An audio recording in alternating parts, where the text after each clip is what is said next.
How have you been, Eddie? I'm doing good, sir. How are you? Pretty good. I've been making a bunch of rings. Cool. Are we going to Rings? see tonight? No, my wife's got them right now. Well, get her out there. Are you in your shop, looks like? No, basement.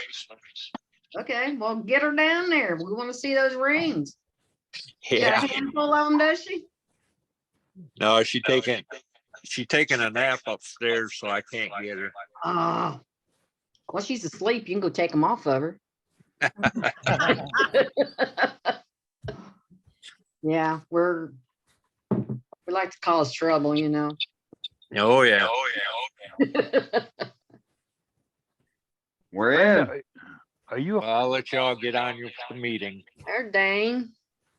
Hey, Brenda. How you doing? Hi, Dane. I Hi, got my Brenda. smocks. I got my smocks. Do you? Yep, I ordered 4 of them actually. $5 Nice. a piece. Awesome. Yeah, they're out in the Can't wait to garage. see them. They're all white. Are they? They Yeah, didn't have white. black? Nope. The $5 ones were white. Oh, okay. Got it. And where'd you find $5 smocks? On one of those websites the guys told me last week. Yep. The UL something, I think it was. They're Subway. actually chef's smocks, Oh, okay, chef's gotcha. jackets or whatever. Yeah, Okay. it buttons up real close to your neckline, Neck. you know. So Okay.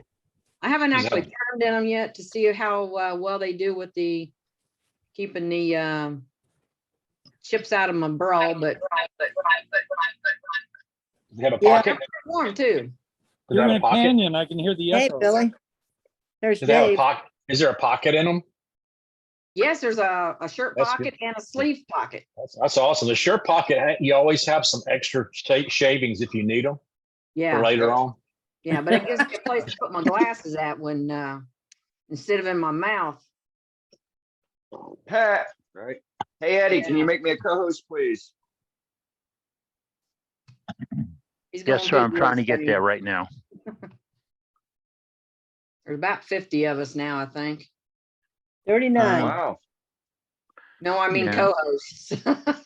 Oh, okay, yeah. 6, Oh yeah, I'm clicking up all over the neighborhood today. So 9 that's, or 10 of them looks like already. So Just Brenda, about are everybody you in the meeting. Band-Aids, Brenda? Yeah. see, I have I was looking Band-Aids for for a Brenda. while. I didn't think about Band-Aids, and when I couldn't find her, Wow. Yeah, I Oh, did shoot, cut my I guess finger I could- last week though. I didn't need a Band-Aid. I just put some 3408 on it. There you go.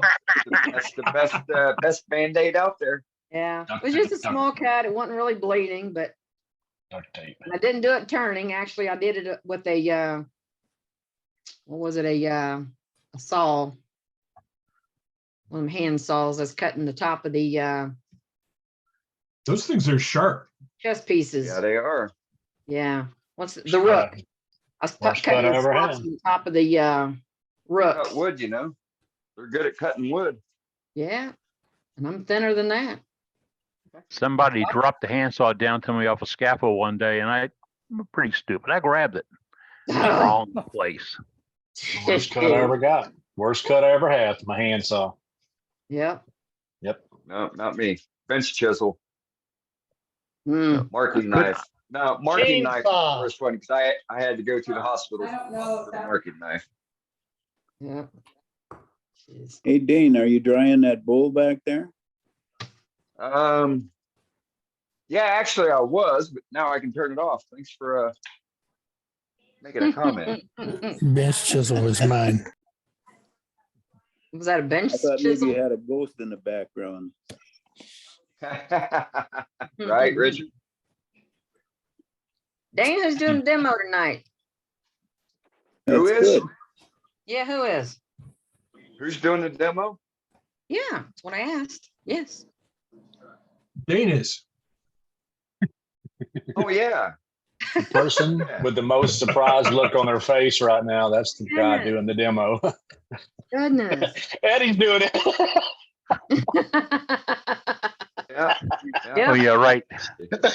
Yeah, Good. I'm sorry, guys. I was gonna do it, but I had to bail because I spent the last week in a hospital, so. No, you're good, Matt. Oh, that Don't wasn't feel nice. sorry at all, I buddy. didn't want to hear that, Matt. What's happening? Oh, Oh, it's a staph infection in my leg, so Oh, it's just Oh, God. that's bad. Wow. crazy. Oh, so it was Cellulitis. staff. Yes, Oh. that's exactly what it is, Billy. They Yeah, determined it. They determined what it was. Because I had that last year and they never did figure out what it was, but it was so bad. They were throwing everything at me. You know, Hmm. I'm Yeah, just glad it ain't it's wasn't it's MRSA. beaten 3 different antibiotics so far. The only ones wow. that get it are the IV ones in the hospital. Yeah, I had Yeah. four of them. So- I had 4 of them at one time going in. They didn't know what it Oh, was. I had That's had- crazy. That's Had it in crazy. my arm a couple of years ago. Thank God the strong antibiotics they gave me took care of it. But wow, Do they know what causes it? Yeah, I mean, it starts usually with a skin breach of some kind. Yep. And, I cut my leg, a while ago, and then some bug gets in there and starts infecting the tissues. and, So it's, he said and it's usually a common bacteria that you carry around. Yeah, that they said it was staph, but it's a resistant variety of some Right. kind. So Hmm. probably My like what little you brother- had. That 1 year, but it was from surgery and I ended up with MRSA. They thought I had Oh, yeah, exactly. they thought I had that. That was the worst one, you know? Yeah, Yeah. yeah.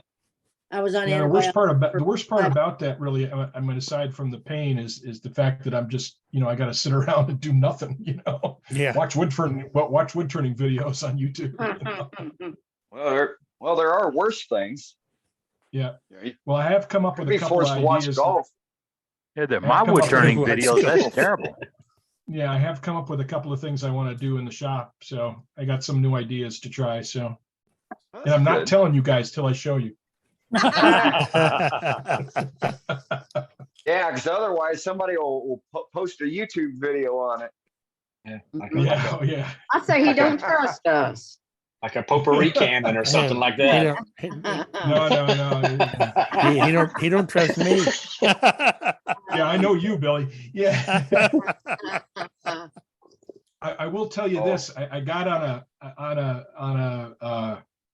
I've got some crackle medium that I've been dying to try. So it's going to involve crackle medium. So, Cool. Hmm. so I don't know if We'll it'll get turn you- out or not, but we'll see. Yeah, we'll get you down, I don't know, end of March or April there, Matt. So no worries. Okay. You know, With Okay, you cool. doing it, it's going to stayed on turn your out. health. So Yeah. you guys are going to be stuck with me tonight. Woohoo. Nothing wrong with that. Sounds Nope. fantastic. Looks like it's Well, cold in you're your shop. Well, He's color coordinated. He's color Yeah, coordinated. it That's is. all that Yeah. matters. We're glad it wasn't Hey, worse, You Matt. know, I never thought about it till just now, but maroon was my school color in high school. That's funny, isn't it? Yeah, it is. I'm a Go fan of that Vikings. color. I'm a fan of that color. I like using it in my wood turnings too. Yep. So Yeah, I do It's a too. neat color. Reds, purples, Yep. reds. Yeah. Uh-huh. and that's right. You match the piece that's on the lathe too. Look at that. Yep. Wow. Big brother is sitting in the house right now with the last coat of tongue oil curing on it right now. Hmm. This is the core out of the bigger one, which I think a lot of people saw it. I posted it online when I was just doing the collaring. Mhm. But this is junior, and then the third and the fourth in the series will be coming up as well. Same color pattern, so kind of like it. Hmm. Hopefully the other one is dry so I can bring it out and show it. Check on it here later on. So who wants to stay up with gallery while I'm turning? So I know there's going to be a bunch of people that want to show stuff and say they want to show stuff when the demo is going on. So who wants to take care of that name capture? I can do that if you want, Dane. Okay, sounds fair, Matt. It's a good trade-off. That's pretty close to work, Matt. You better take care of it. Scary, isn't it? Yeah. Hey, Yeah, so y'all you don't have to check Matt, out you Donald don't have to worry Masterson's about it. shop. Y'all see Donald Masterson's shop? Wow, that's a nice, very organized shop. I don't think he ever does anything in that shop. I Look don't at think it. so. Well, he just sets it up and Oh. sits in there. Yeah. I gotta find him. I don't see him anywhere. That's what I'm doing right now. There, I got him. Now I got him. He's in Australia. Yeah. He also lives down under. He's under. Save the chat, guy, or Yeah, Yeah. Donald's outside of Perth. The toilet flush is backward, I think. Nah, near Melbourne. Oh, Melbourne, sorry. Yep. Well, I guess technically it would still be outside of Perth, huh, Don?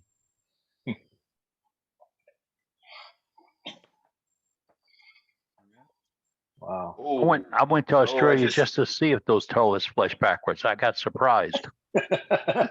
And, Is- and is the that- farmer I was living with got really surprised. You checking what?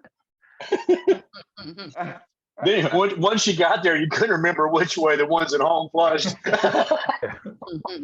Like, I don't know which way. It's got to be backward.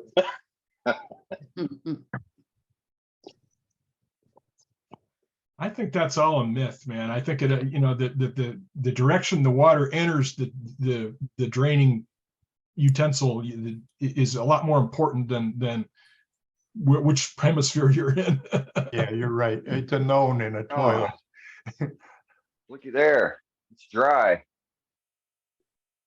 She doesn't like my When I was in Vietnam, I took a 6-month extension, and one of the pastors at the church that I'd done some work in, to help him out, got me a 1-month stay at a farm in Australia, and that was probably the fondest month of my life. One thing I did notice was if you want to find trash on the street on Australia, you better put it there, because it ain't there because of those people. That's one clean, beautiful place. Talk about nice shops. What about this one that Daniel Wright is in? Daniel Yeah, Wright. Daniel, let's see your shop. Mr. Wright. That's Mr. Wright. isn't it? Yeah. You got to talk to us, Daniel. He's muted. Yeah, he's getting it. Yeah, he does have a nice little setup Yeah, there. check out stuff. Yeah, check that Good shop out. Good camera too. Nice. Small, Nice. Look at that sticker on the lathe, man. That's a nice sticker on the lathe down there. Yeah. Yeah, right. He's got one of them Cool. stickers. How It's even about got the that? head stack rotated. Look at that. Right on. Look, his vacuum pickup is really close to the lathe too. It's really going to get a lot.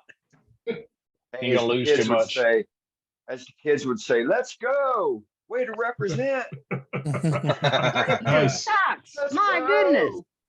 One, Oh, that's 2, nice. 3, 4, 5, 6. That's 6 chucks back there? Good Lord. Oh, I think yep. so. You don't It's need one- that many. You ought to send me at least one. And then I got a One little for each one. day of the week. Oh yeah, Well, I little ones. counted that one too.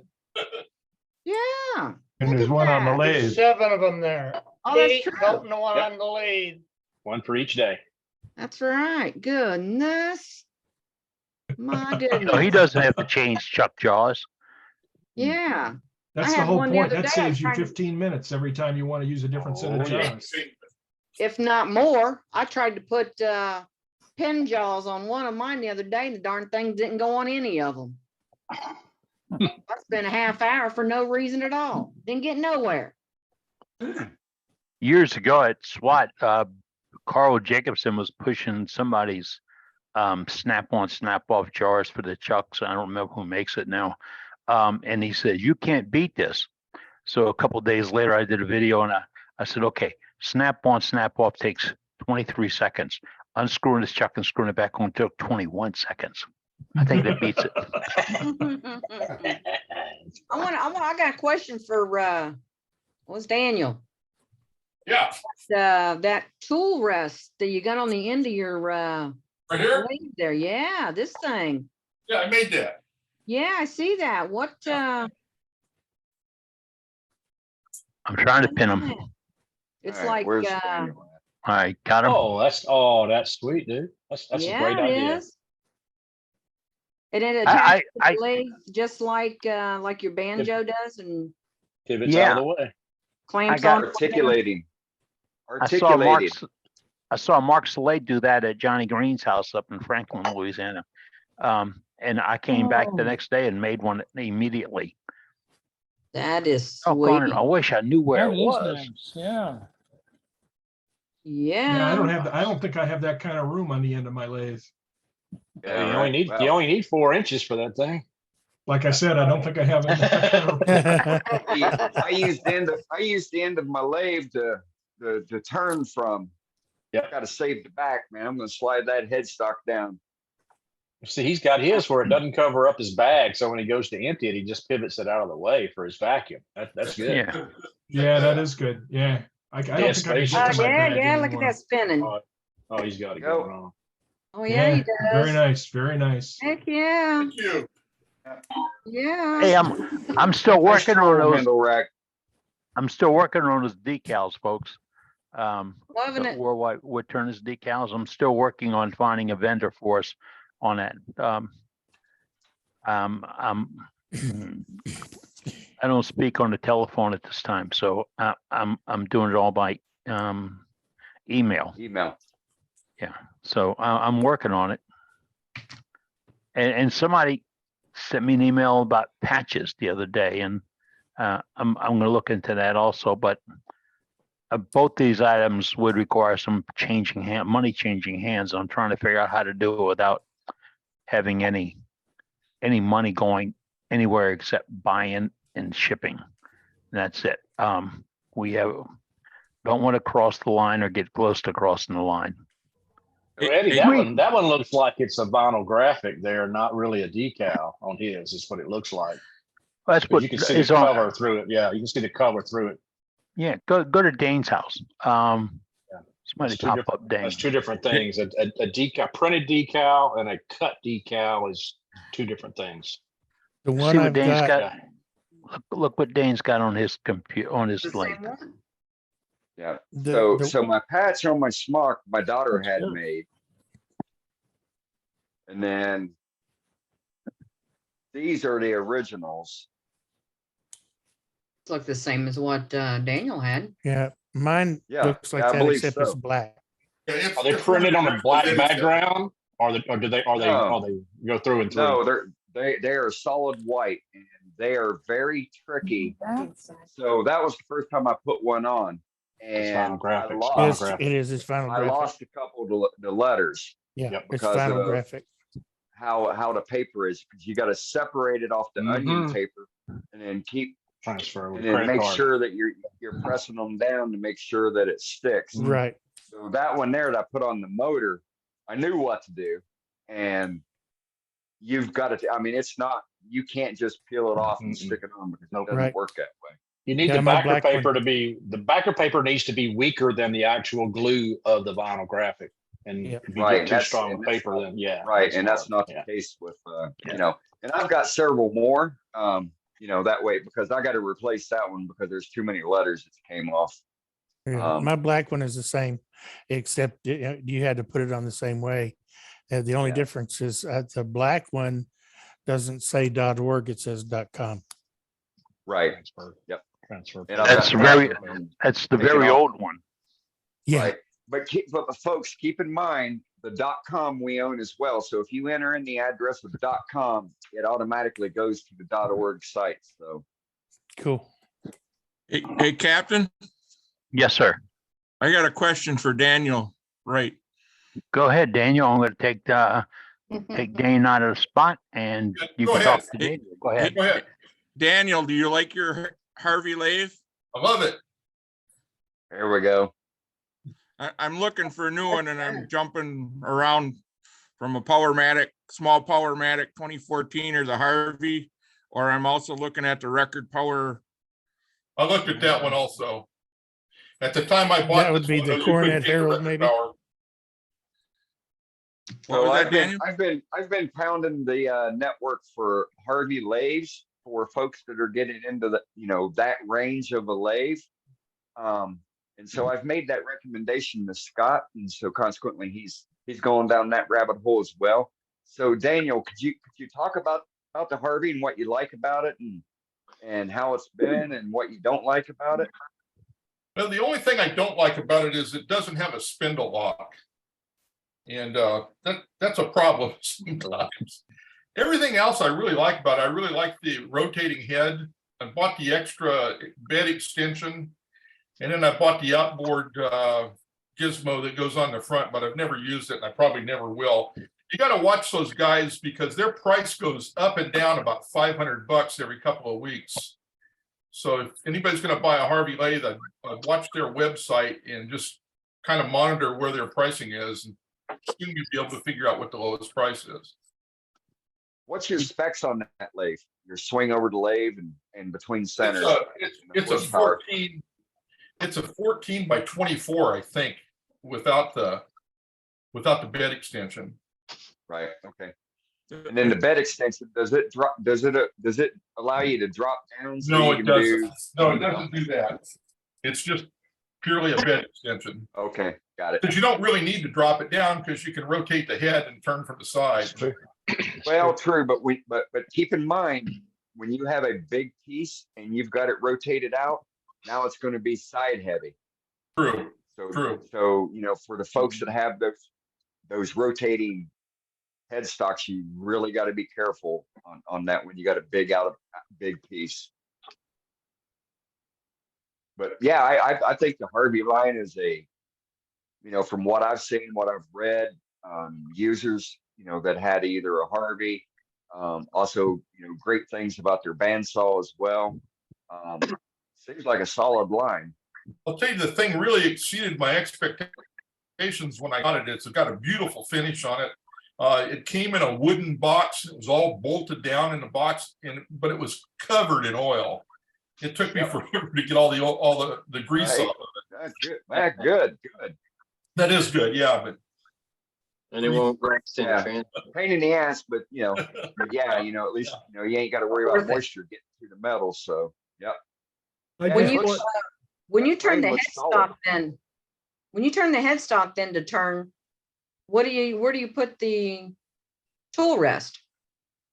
Oh, it'll pull around. I never go more than about 45 degrees or so, because that puts me in a position where, like Dane says, it doesn't hurt your back. And then if you want to go full 90 degrees, I've got the other apparatus that hooks onto the front of the lathe, and the tool rest goes on that, so you can turn it 90 degrees. But I've never put it on. I probably never will. I just got it because their shipping was so expensive. I figured, if I decided I wanted it later, it would You better get it now. Yeah. Buy once, try once, you'll never outgrow it. What was that, Kate? I said, if you buy once, cry once, you'll never outgrow it. That's right. Yeah. I bought a record power. How do you like your record power Envoy? And I love it. I've been looking at that one too. Yeah, I was looking at it at the same time, but they didn't have any of them in stock anywhere when I was ready to buy. So who's talking about the record power they like? Dennis up in New York.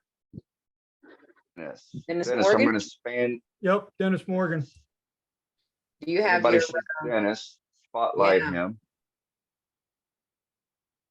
do you have is your Hey, Brenda. I'm not up in my shop, but I had a Jet 1221 or 1221. It was too small. And I did a lot of research, and I don't have a lot of, I'm upstairs, so I was concerned about the weight. So I locked on to the record power, did a little research, and I love it. what size one did you get then? I got the Envoy. It's a 16-inch over the bed, 16-inch swing. And I got the bed extension with it. I got everything with it. So it worked out good. And yes, and when it came in a nice box. It was well secured and full of oil as well. So I bought they're SV4, SC. I probably got the nomenclature wrong. They're good SC4. chucks. I just got 2 more of the buddy chucks coming, so it's working real well for me. If it's a 4-inch, Dennis, it's the SC4. Yes, the SC4. Yeah, I've got one. I really, really like it. Yeah, they're really nice. So I'm just getting into it. I've got some things to show. I'd like to be up there more often, but I just got done redoing 2 bathrooms, so I got to get back up there again. But it's really, really nice lathe. Don't let that JOB thing get in your way of turning now. Yeah, I understand that, but I'm fun with it, getting back into it after so many years. So Yeah. Right on. Oh, that's great. All righty. You're not if doing you- training tonight? Say what? Cade, you're not doing your, hi Cade. Hey, Not doing everyone. Your bowing. I asked Kay to do a little gallery for us in the last hour of program. Yeah, I will. Yeah. Yeah, I didn't go to archery this evening because we're getting a big storm. It was supposed to start this afternoon and go all night and all day tomorrow, and then freezing rain. We're supposed to get like 25 centimeters of snow.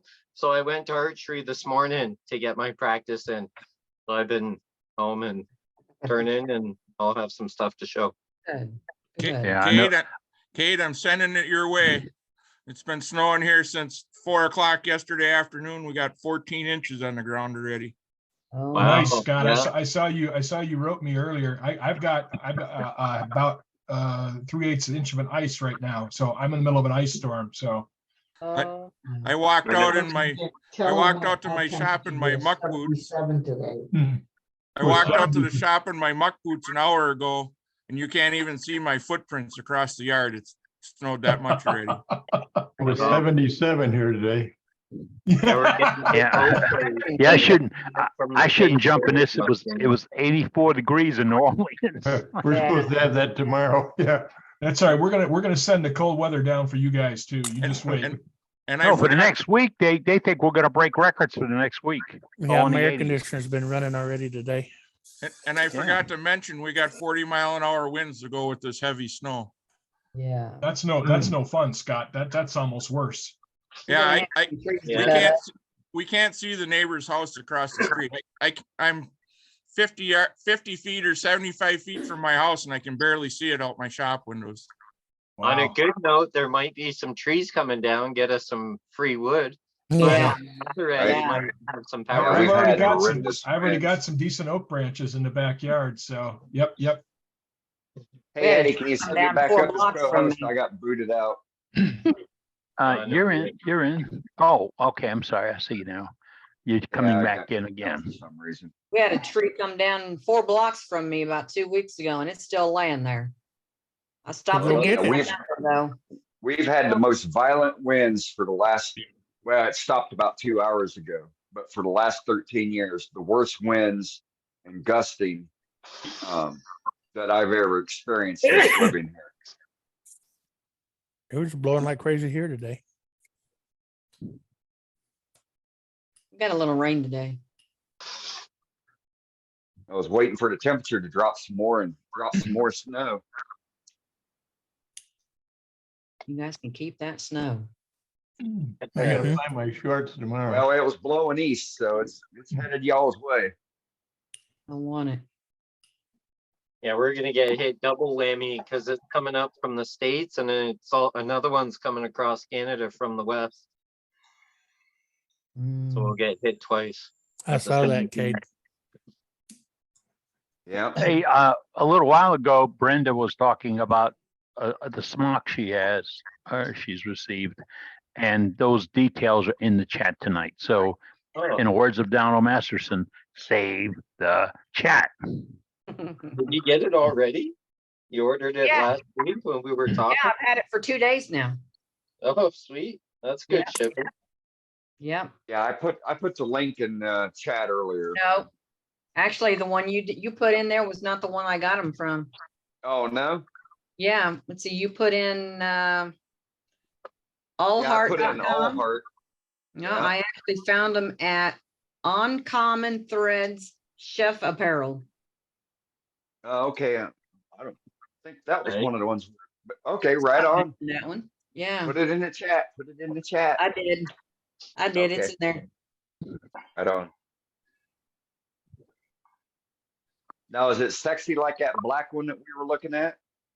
Right? No, it's just plain white. Oh, Is it okay. cotton? Is it cotton or is it a blend Actually, or? I'm gonna go downstairs and get one. That link says Downstairs poly. in the garage. It Okay. says spun poly. You have it on when you walk back in.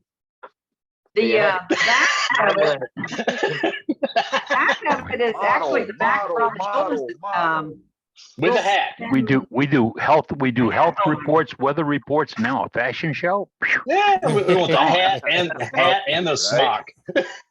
Hey, Billy, I saw that Yes, piece you sir. I'll posted. use what Billy Burt said to use. Press and seal. Hey, Billy, I'm Yes, sir. looking for some of that because that for your bib, Yeah. yeah, it Good, I works like great. It works great. My wife just shakes her head every time I put it on, but it keeps Hey, my it clothes works. clean. All women would love that because that's the first thing that it hits. Mhm. Yeah. Yeah, if my beard Yes, don't catch it, my belly does. We are perfect.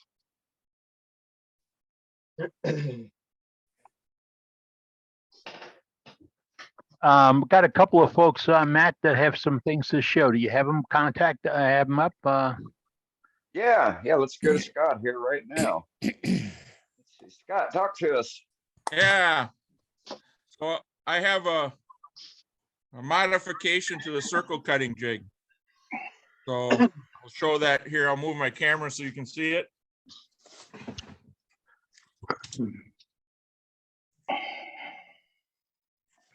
You see that? Maybe Yeah. I'll hold it up.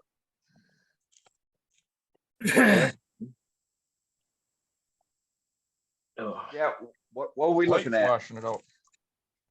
So This is instead of Oh, drilling a there it hole is. in your pieces, now I cut a piece of clear plexi, drilled a hole in it, it's 1/4 inch plexi, and now I stick that on my piece where I want my center to be. Instead of drilling a hole, now I don't have to worry about which is the top and which is the bottom. So you And just the try to hole stick just- tape it down. peg. You just draw it on there and then cut it by hand. Nope, I put it on here. Double stick tape. Okay, Circle gotcha. cutting jig, Gotcha. bandsaw. Gotcha. Ooh, it makes it turn easy too on the bed. Oh yeah. Sure Then will. I That's a great idea. put that Just on thought there, and about then it, I right? slip it over my pin to turn it on my bed ways instead on my jig instead of doing it, Awesome. drilling a That's awesome. hole in it. That's a great idea, Scott. And that's that very thing is what's kept me from making one of those jigs for my bandsaw. Because I don't want to always put a hole. I don't use a worm screw that much. And I don't want to put a hole in my stock in case I want to turn it around. Well, I was on YouTube, so I didn't come up with that idea. Somebody else did that uses it with their router, and they were making circular cutting boards, and they didn't want the hole in the backside, so they used plexiglass instead. Great idea. I thought it was a great idea. So now I have 2 sizes. I even have a smaller one. Cool. Smart. Hey, Scott, while you're on Spotlight, do you want to show your gallery? Yeah, I can show that too. This is something I made today, a new texturing tool. Oh, nice. And it's got a ball bearing in the inside with a earthen magnet in there so it doesn't come out. Yep. Very cool. And it works You know, just like the elf, the decorating elf works. Yep. By Weaver. Exactly. That'll be something along those lines. We're in the works of coming up with a demo line regarding small hand tools. So just a little teaser. Is there one bearing or 2? I used one bearing.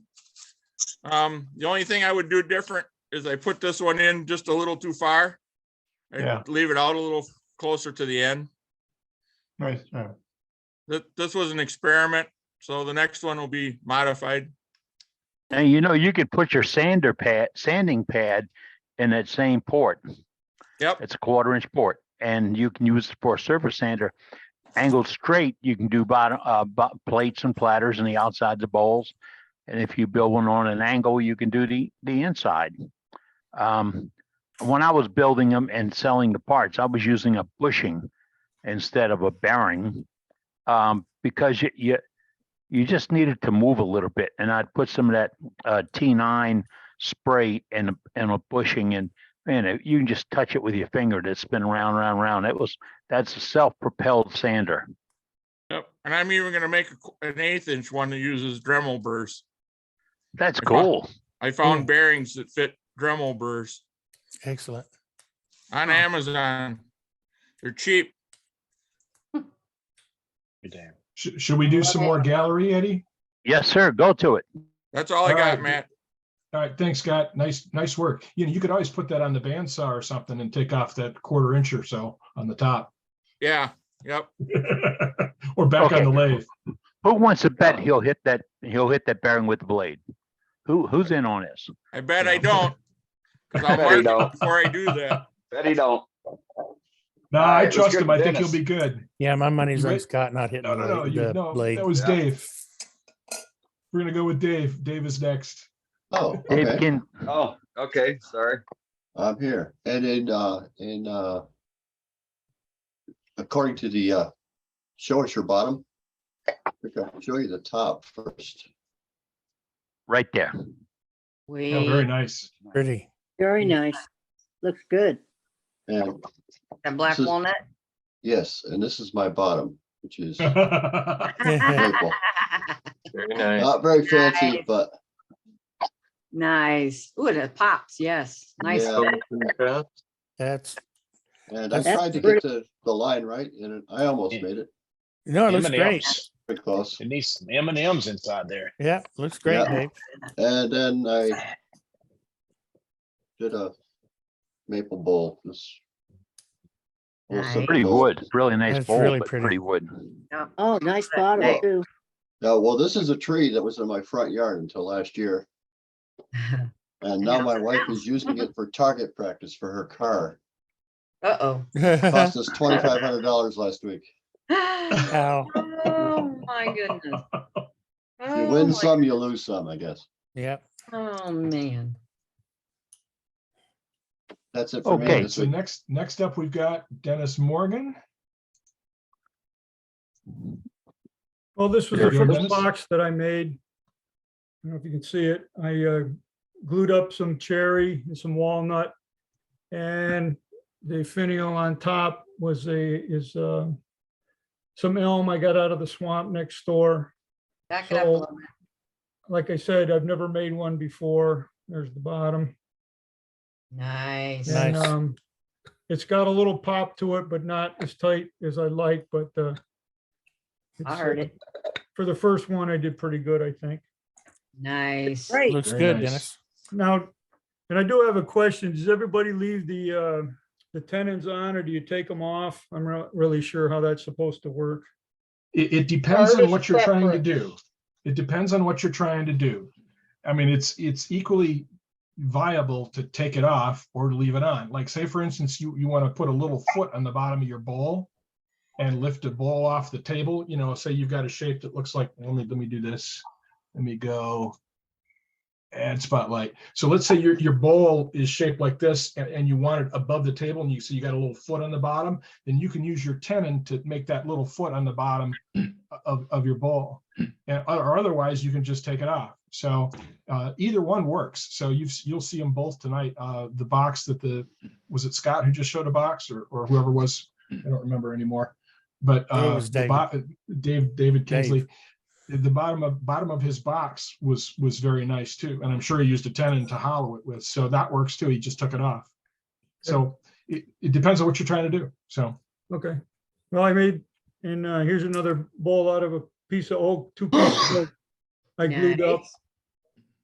Pretty. And what's the bottom look on like on that one? Well, it's not finished yet, but I don't have the best light. Yeah. It's okay. Put it right back. Put it by your face. It's there. There you go. So, Yeah. Right Okay. there. Looks Okay. good. Very cool. and then Yes. this one's not finished as well, but this is another piece of oak. Had a little knot in it. I didn't fill it because I haven't experimented with that yet. Yeah. But, I'm just Very trying to nice. get the finish down and whatnot. So What kind of finish you put on it? I've been using the shellac with the bullseye shellac with the sealer in it. And then I've been buffing it with the, what is it, the polish. And it's been coming out pretty well. I haven't experimented with the CA glues yet. Yeah. That's what I've been Den- using. Dennis, what I see in the background, you're a chief master. Yes, sir. Good. All right. Thank you. 37 years worth. How many? Right on, 37. chief.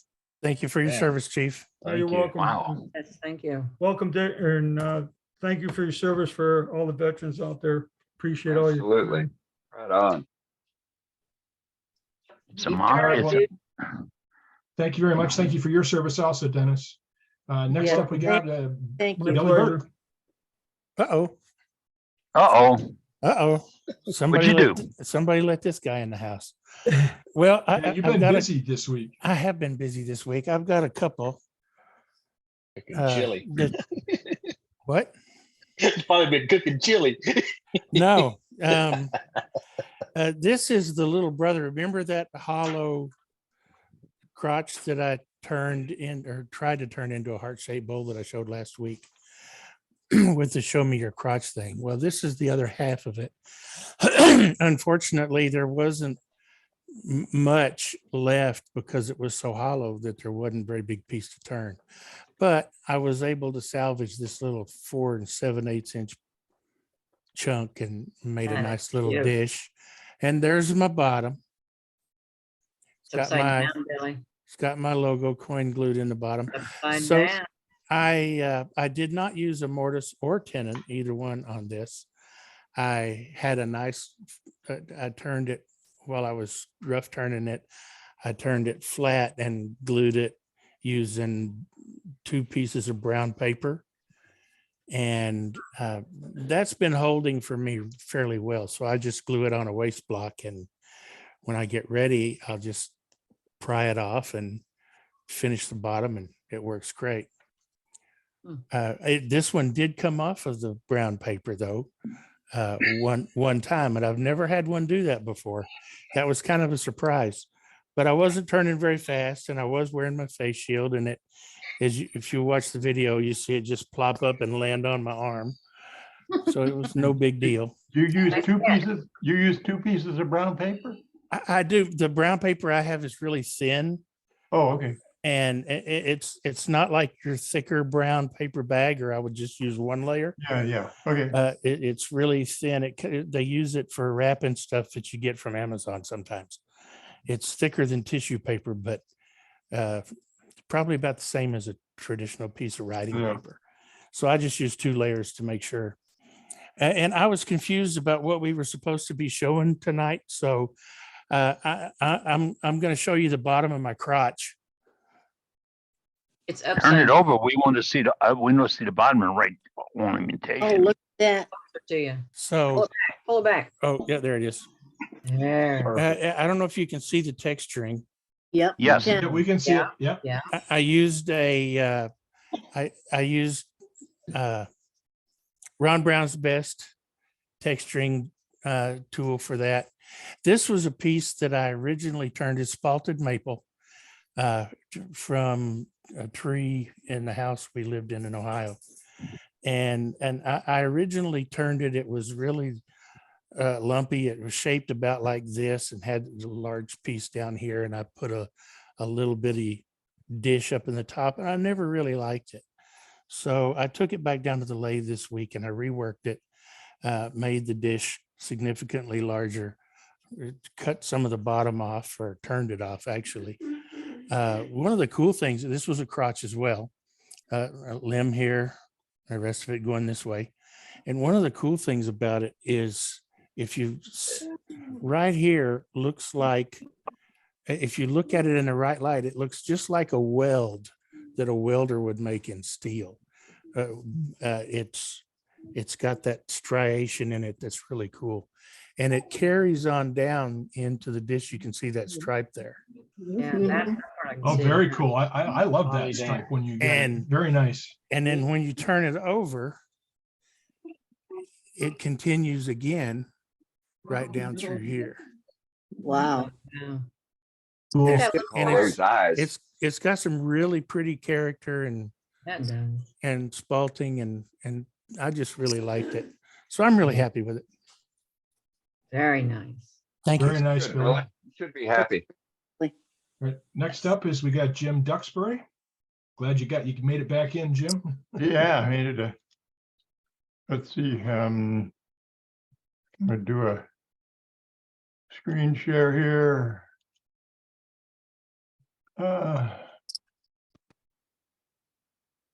Ooh. I turned sets of spheres. These are 4 spheres. I don't know what those are, cherry and whatever. But anyway, they rotate. In fact, I'll do a video later. That's one set. Another set that these are all turned by eye. I don't own a sphere jig or anything else. It takes longer to set them up than it does to do it. So that's Murado and maple.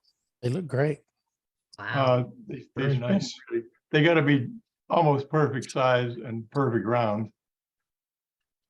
Oh, beautiful. Thank you. I Got made a bunch of these. You have a talented eye. Yeah. Very nice. Thank you.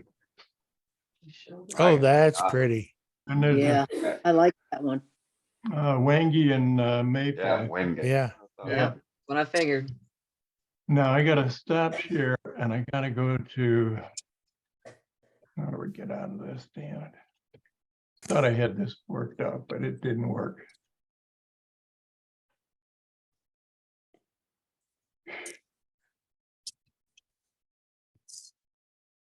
Here we go. I also do wooden gears. Oh, Ooh. no, this isn't right. Wooden gears. Can you see it? No, sir. Not yet.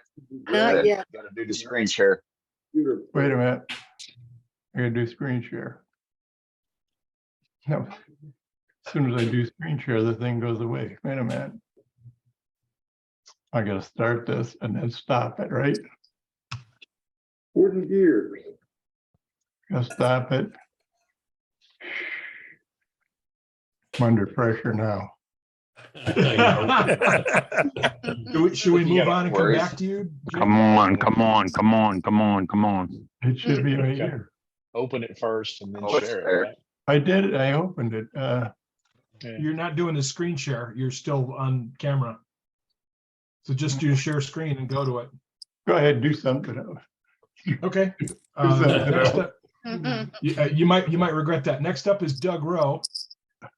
Oh, man. You might regret that. Oh, There we go. at the Good bottom. program. I don't know what happened there. You know, this isn't bad for Doug. Oh, never mind. He's got a onesie on. Please. I can fix it though. You want the Wow. Oh, No, You know, no, No, no. no. You Don't gotta, encourage Doug, him. Come wood on. turning. you gotta get you a onesie swimsuit. That's what you gotta do. Nice, I don't nice, think- Doug. That is I pretty. saw that on Wow. Facebook. Really nice. Yes. Nice work. Nice. Beautiful. Wow. That all one piece? It is all one piece. Yeah. It was a little weird going into Yes. and then changed direction and everything was going the wrong way. But Yeah, ingrain. Job. That's cool. And it's eucalyptus. Eucalyptus turns funny. yeah. Very cool. Thanks, Doug. Yeah. Wow. Nice job, Doug. Very Thank nice. It's beautiful. All right. Next up is Bob Grinstead. Okay, guys, I have a couple of things here. Yeah, you can hear me. Yep. Yeah, we I got did you. the Femasphere, is that what that thing's called? Yeah. Hemisphere. Yeah. That, Yeah, that that's what Heather Heather's did. been doing. Yeah. Yeah, Heather's Yeah, been Heather doing it. knows, yeah. Yeah. Anyway, they're not hard, they're fun to turn, so, but they're not real hard. But anyway, I Hey, did, Bob, you'll have to make one of your videos for it. yeah, I think Heather's gotten one. Heather's got a good video. Well, yeah, she has. She's done one, but it'd be nice to see how you approach it. No, okay. All right. Here's a crotch piece I did. If I can Nice. show it a little better here. Very nice. But, Wow. Finish. What's you the can finish see on how that? it's going off in different directions here. Oh, yeah. Anyway, that turned out pretty good. It was green, so it's warping on me now. And, I need to, I don't know, I might either leave this. This sticks up a little bit down in here, but I might leave it or just do it Leave again. Yeah, it's all about the Leave it. character. Yep. Yeah. Oh, leave yeah, it. it just adds character to it, sure. Don't redo it. And then you want to see the it's got bottom. So feet there's the on it. bottom of it. Oh, Nice. That's beautiful. That's nice. what's your finish? What finish you have on that? That's that 3408. Wow. Nice. Beautiful. Yeah, it was. The turner that asked a little while ago about leaving the tendon on. Take a look at that. He did leave somewhat of a tendon Part of on, it. and then he carved it out to the legs. And that's what you can do if you leave the tendon on your piece. And it still gives the piece some lift off the table.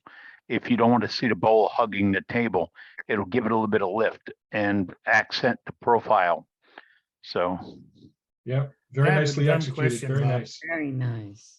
Yeah, thanks. So- I thought it turned out pretty good.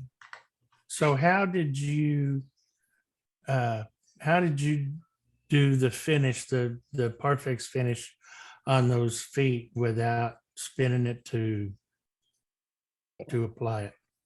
You don't need to No, I spin it did- to apply it. Oh, really? Yeah, I go ahead and turn the whole thing. I don't like Yeah. to put finish on the lathe. I'd rather just turn it all, finish it all, sand it down to where I want it, and then come back and with a So you- rag and just, So you do the Oh, Parfex finish with it not turning? yes, with it not turn, just a piece of paper towel. Just wipe it on. Wipe Just it on, wipe it on, off. That's it. You wipe it Wow. on, wipe it off. Yep. You have It's- plenty of it's- time. It's really that easy. It's wipe on, wipe off, and you got 40 seconds of open time. That's it. And this, the Animal. beauty thing that I like about it is it's a one and done finish. You do it one time and that's it. Not You only gotta that, it makes sand, the you ain't gotta barks, micromesh, makes everything you ain't gotta do stronger all too. that crap. Oh, it does. It makes everything stronger. You just flood the bark so it stays on. And, of course, you can't get in like the crevices there. You can't get in to polish those or even the bark. But Right. that's okay. It still has a little shine to it. And Yeah, it doesn't, you don't really need to polish that. No. Oh, Huh. I may, it's not like you can I polish guess it with you see my anything else hole. either. yeah, I may have to get me some of that. Yeah. Well, it's once you It's get it, addictive. you won't go back because it's crazy. And then the amount of 3408 that you're using, it's not boiling up on you and smoking and burning and making those god awful fumes. No, this is all 3408 too. You just put it on and buff it out. It turns out real good. Very nice. Right on, Bob. All right. Good job, But anyway, I like the 3408. That's about the only thing I ever use anymore, as long as I can buff it. Right. Very cool. Very nice. All right. Well, Dane, you're up next. Well, all right. How about that? So we were talking about Right. foots earlier, just a little bit ago. So here's an example. So here's my tendon. It's still on the bowl, Mhm. but it raises it up a little bit. And so I've got it turned to that center. But this is a 13.5-inch solid bowl or look at me bowl or whatever. Dyed purple and red. You put a burn line in that? Is that what you did? Down here on the foot, yes. Okay, it looks good. Yeah, I like the There's burn a- line. So I got so I got a double bead going in there, and then it's separated by the burn line, Right. and it's scooped out a little bit, and so yeah, That's a- Pretty. and then natural finish on the inside. Oh, wait, flash that thing one more time. Roll it up. That's really pretty. And notice, folks, there's no marks, there's no tears, no bumps, no, I mean, that is a fantastic interior finish. Fantastic. Nice finish. And so this is the one that I posted, you know, that you saw online on the Facebook page, looking like this. And then so I got one in process, it's on the lathe. And so that was a core that came out of this. And then I've got 2 others that came out of this big old Arizona ash log. And so you got to dye it. You got to do something with the grain, because on the There is no outside, grain. it just doesn't look good. On the inside, it looks fabulous. But you got Nobody get Brenda started. Don't get Brenda started about what's inside, okay? What kind of dye? The frog. Frog. Yeah, frog. I see a man sitting in a chair. Yep. I see an ice Yep, cream so do cone. I got an ice cream cone. I Ice figured cream it was a here. Lincoln on a penny. A guy, Yeah, I've seen some better looking Abe's on a penny than that. Was that Very your nice, right? Dane. Was that your right age dye? Yeah, this is Rit dye. Red dye. Okay, red dye. That's And pretty. what- So I do the Was that purple red? first. So I do the purple first, and then the red is a combination of cherry red and coral. Pretty. I like that. That's neat. Yeah, it's nice. It's a Well, great And color. what'd you finish it with? So for the collar, what I do is I finish. So like right now, that's sealed with 3408. If I was to buff that up, it would look like this. And so I always seal the collar first with 3408, and then I'll slide the headstock down, then I'll excavate the inside. But then the final finish, I just go over it with a couple coats of tongue wheel. So this one here has got 3 coats on it. Only needed 2, but I wound up finding a cat hair somehow. Doggone cat hair got embedded down in here, and I saw it, and then I went to get the 2000 grit sandpaper and the water bottle to sand it out, and then I spent the next 30 minutes rotating it in the light trying to find where that doggone cat hair was at. Then I finally found it and took care of it. But yeah, I had to put another coat on it. So like I said, it's 13.5 inches. It's 5 inches deep, and it's a core from a log. And I've got the one on the lathe, and I've got 2 smaller ones that are about 7 inches and 5 inches that'll go along with this set. So Dane, Pretty. why are you using tongue oil over your parfix? because of that. Looks So like so good finish, primarily yeah. I use so I want to seal the collar because I don't want to have dirt and dust getting embedded into the collar while I'm finished turning it. Okay, Do you So that's cut the your that makes sense. I dye with understand that. anything? Do what? You cut your dye? So I cut my dye. I use denatured alcohol, and you've probably heard me in the past. People collect their vaping bottles that they use for their vape. And so I have several people that save their bottles for me, and that's what I use to make my dyes with. And so it's just a little bit of Rit dye purple with denatured alcohol, a little bit of red, cherry red, and coral. Talking half and half, or No, it's not. It's 1/8 of a teaspoon and the rest alcohol? 3 ounces of alcohol, 4 ounces of Yeah. alcohol, whatever that volume is. Yeah. Yep. And And you don't sand it back down, you just put it on? no, not for this style here. No. Now Very you're, cool. So to get that effect, so what I do is, and so let me unplug my phone here. To get that effect, and I've got some pictures I'll post later. And so literally, so we're starting with a white bowl. And I'll start with the purple, and I'll just do, just squirt it on, but I'll only do right to about here. I have the lathe going about 100 RPMs, 130 RPMs.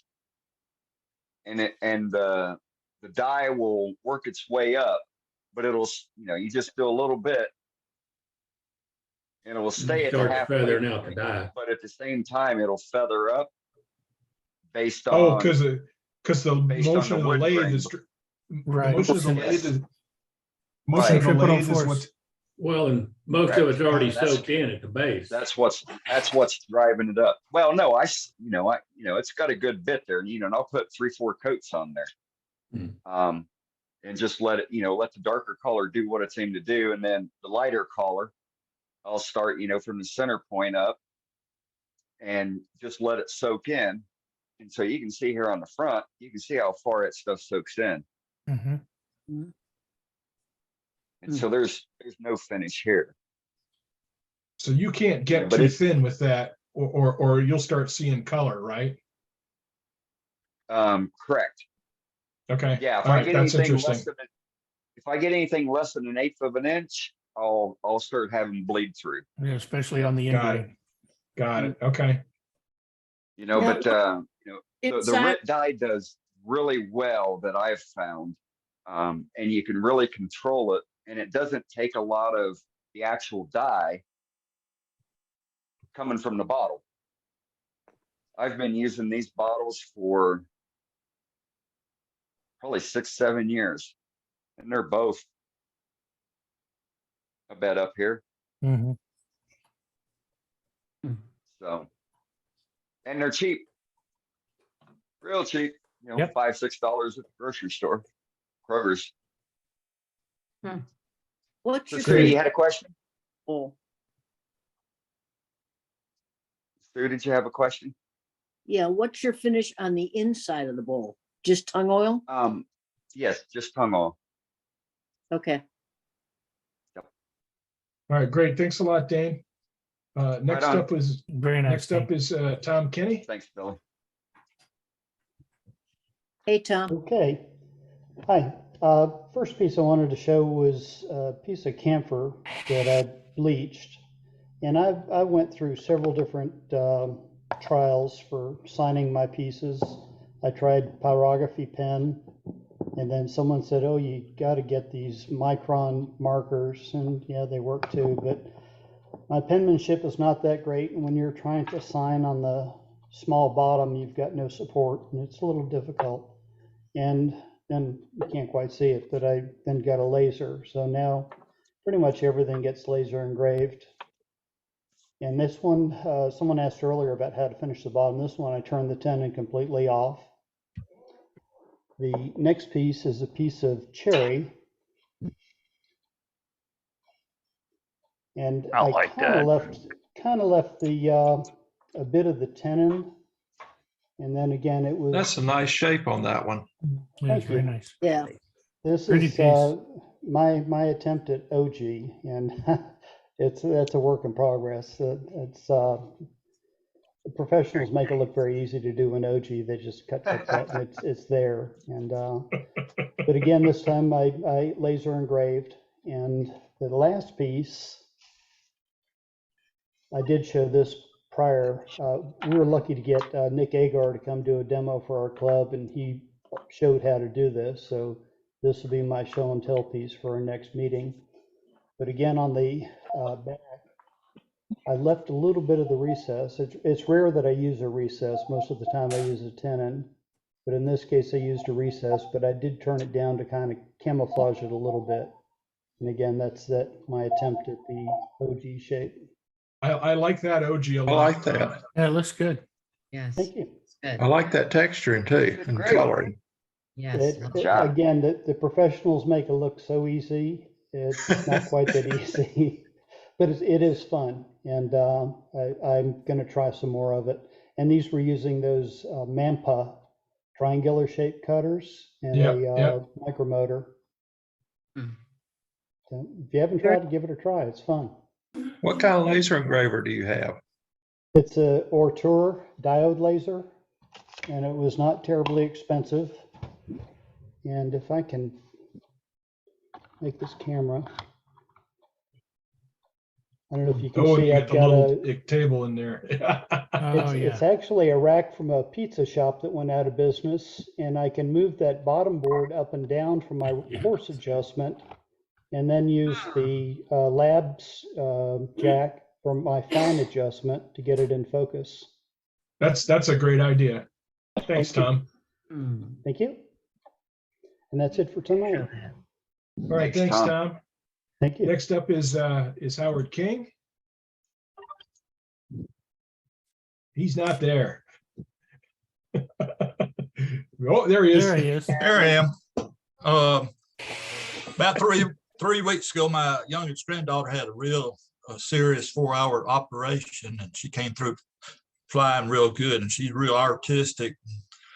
She draws all over her walls, and it's got all kinds of pictures. And her favorite thing to draw is mushrooms. So I made a little mushroom patch for her. So nice. Wait. It's those look great too. It's ambrosia maple and red one. Maple and walnut, and but there's the bottom of it.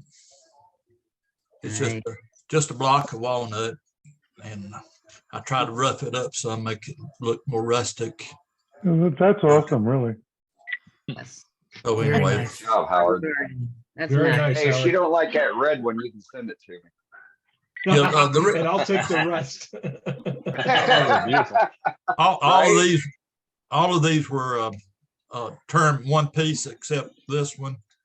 That's 2 pieces so that I could put the top at an angle, and yeah, and I used Faber-Castell ink to get the red, and then I used a big white out to put the white dots on it. So anyway, Nice. and I got a little texture tool for a Dremel that made these little round holes, and but anyway, all right, thank you. And then I got Oh, there we go. a piece of ash from a friend, and he died a couple months ago, and this came out back of his yard, and I got the ash before he died though. Okay, he knew about it. So anyway, there's the mom. Yeah. It's beautiful. Oh, The beautiful. bark is beautiful on that. Gorgeous. Yeah. It's about 17 inches across and 14 and about 7 inches tall. It's beautiful. It's really pretty. Well, thanks. That's very nice. Do love Very love nice. the bowls. Yep. Thank you. Okay. Thank you, Howard. Next up is David Edwards from Michigan. You're up, David. Hey, can you hear me? Yes. Yep. Yes, sir. Got you. Okay. I've been slow of doing things because I've had this piece of wood for 15 years, and I got it down when I was living in South Carolina, and I brought it back up here. But I have just pictures. I don't have movies or anything. But here's what I have. Nice. I don't know what kind of wood. And then here's another shot of it. Wow. Wow. Nice. Oh, you went ink. And there's another shot. And there's another shot. Oh my goodness. That's all Yeah, I have. Dave. I mean, I don't know what kind of wood. I can't talk about the finish because I haven't got it that far. Beautiful though. But you will. Nice you. job. That's beautiful. Okay, well, thanks very much, David. We've got Jim Duxbury has figured out his technical issues, so we're going to put him back on here if I can find him. I hope I got it figured out. I don't know. Oh, there you are. Well, okay.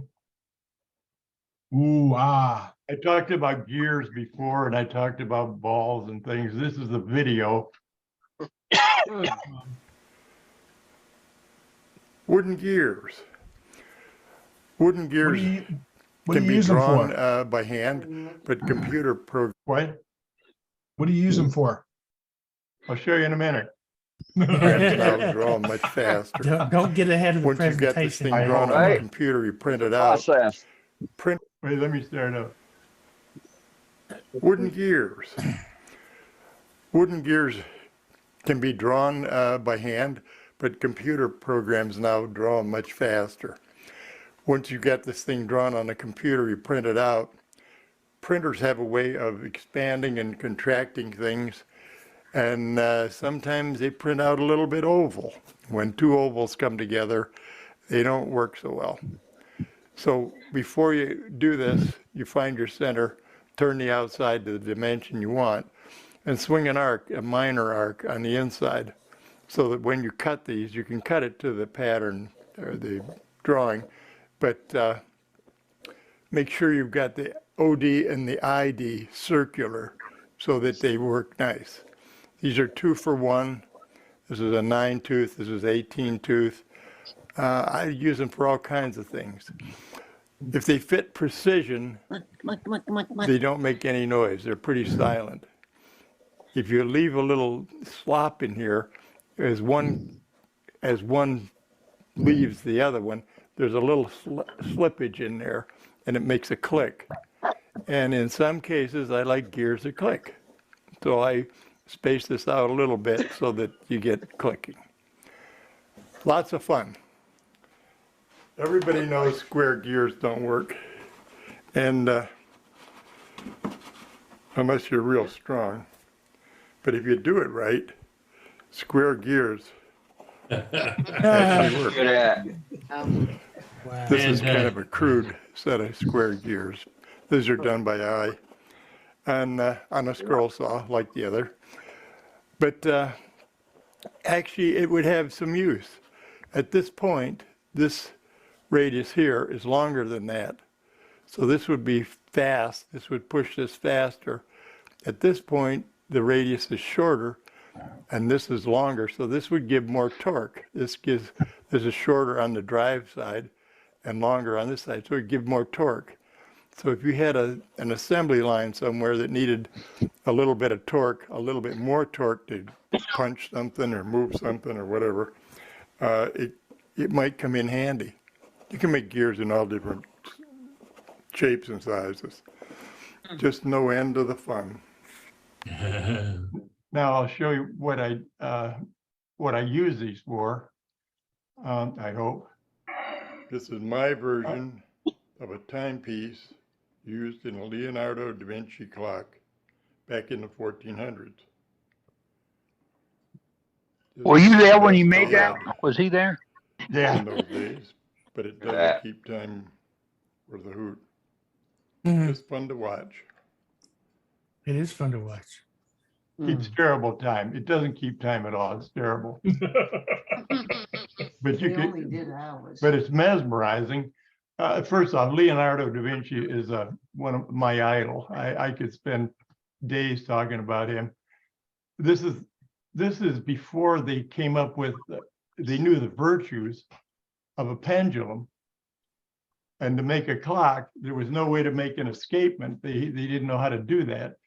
So he came up with this, and this only had an hour hand on it. And it's, in its day, it was space age because there was no such thing as 10 o'clock, you know. On the bottom Could you here, imagine? When you got there. Could you imagine what he could have done in today's society? Oh, it's unbelievable. He made parachutes out of 2x4s and canvas. You know, he didn't have the weight to size ratio. You wouldn't want to jump off a building with this thing. But he He actually had a took flying birds. bicycle. He actually He took made- birds apart and made a structure that a man would fit in, and it would flap its wings. And he thought, Mhm. he had no idea the power to the weight ratio. He made Right. the thing out of, I mean, there's no way this damn thing can get off the ground, but Made anyway, the first helicopter and the first airplane. yes. Yeah, he made some functioning gliders. I know that much. In fact, I actually went to his house in Italy, and it's fabulous. He was into medicine and everything else. But this is actually the escapement. And like I say, it's Crazy. What are the I'll weights show used for? I'll show it. What? What are the This is weights my used for? version of a timepiece used in a Leonardo da Vinci clock. The weights in are the just like a 1400s. clock. Like a pen. It's the best they had. Why is one heavy? They put tension on the But it gears so doesn't that they keep turn. time for the hoot. Oh, okay. Just fun to watch. And the rich people back then, that was something neat for them to watch. You have the Oh, plans yeah. for that, Jim? Yeah. No, I guessed it, this whole thing. In Oh, fact, okay. the gears are 4-to-1. I think this is 32-to-8 or something. And there's 3 sets of them. And then the weights, there's 2 weights down here. When you shut this off, you can't see the daggone things. But anyway, there's 2 weights encased in wood. One weighs about a pound. And that puts tension on this. There's a wheel underneath there where that goes around. And there's 2 wheels here that the rope goes over. And on the other end, to get this to work right, this isn't a known factor. I had hammers and vice grips and all kind of stuff hanging on the end of here to get the right weights. And then once I got the right weights, I weighed it, and then we made a sand cast and cast lead in a sand cast, and then made a cylinder to fit it. But anyway, it's all done by eye.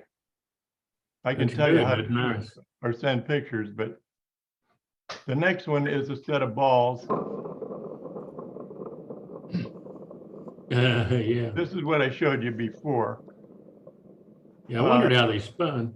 Well, the trick is making the things round and getting them all, they gotta be all the right size. And also there's gotta be about 1/4 of an inch space between them in the middle here. If these touch, they won't work.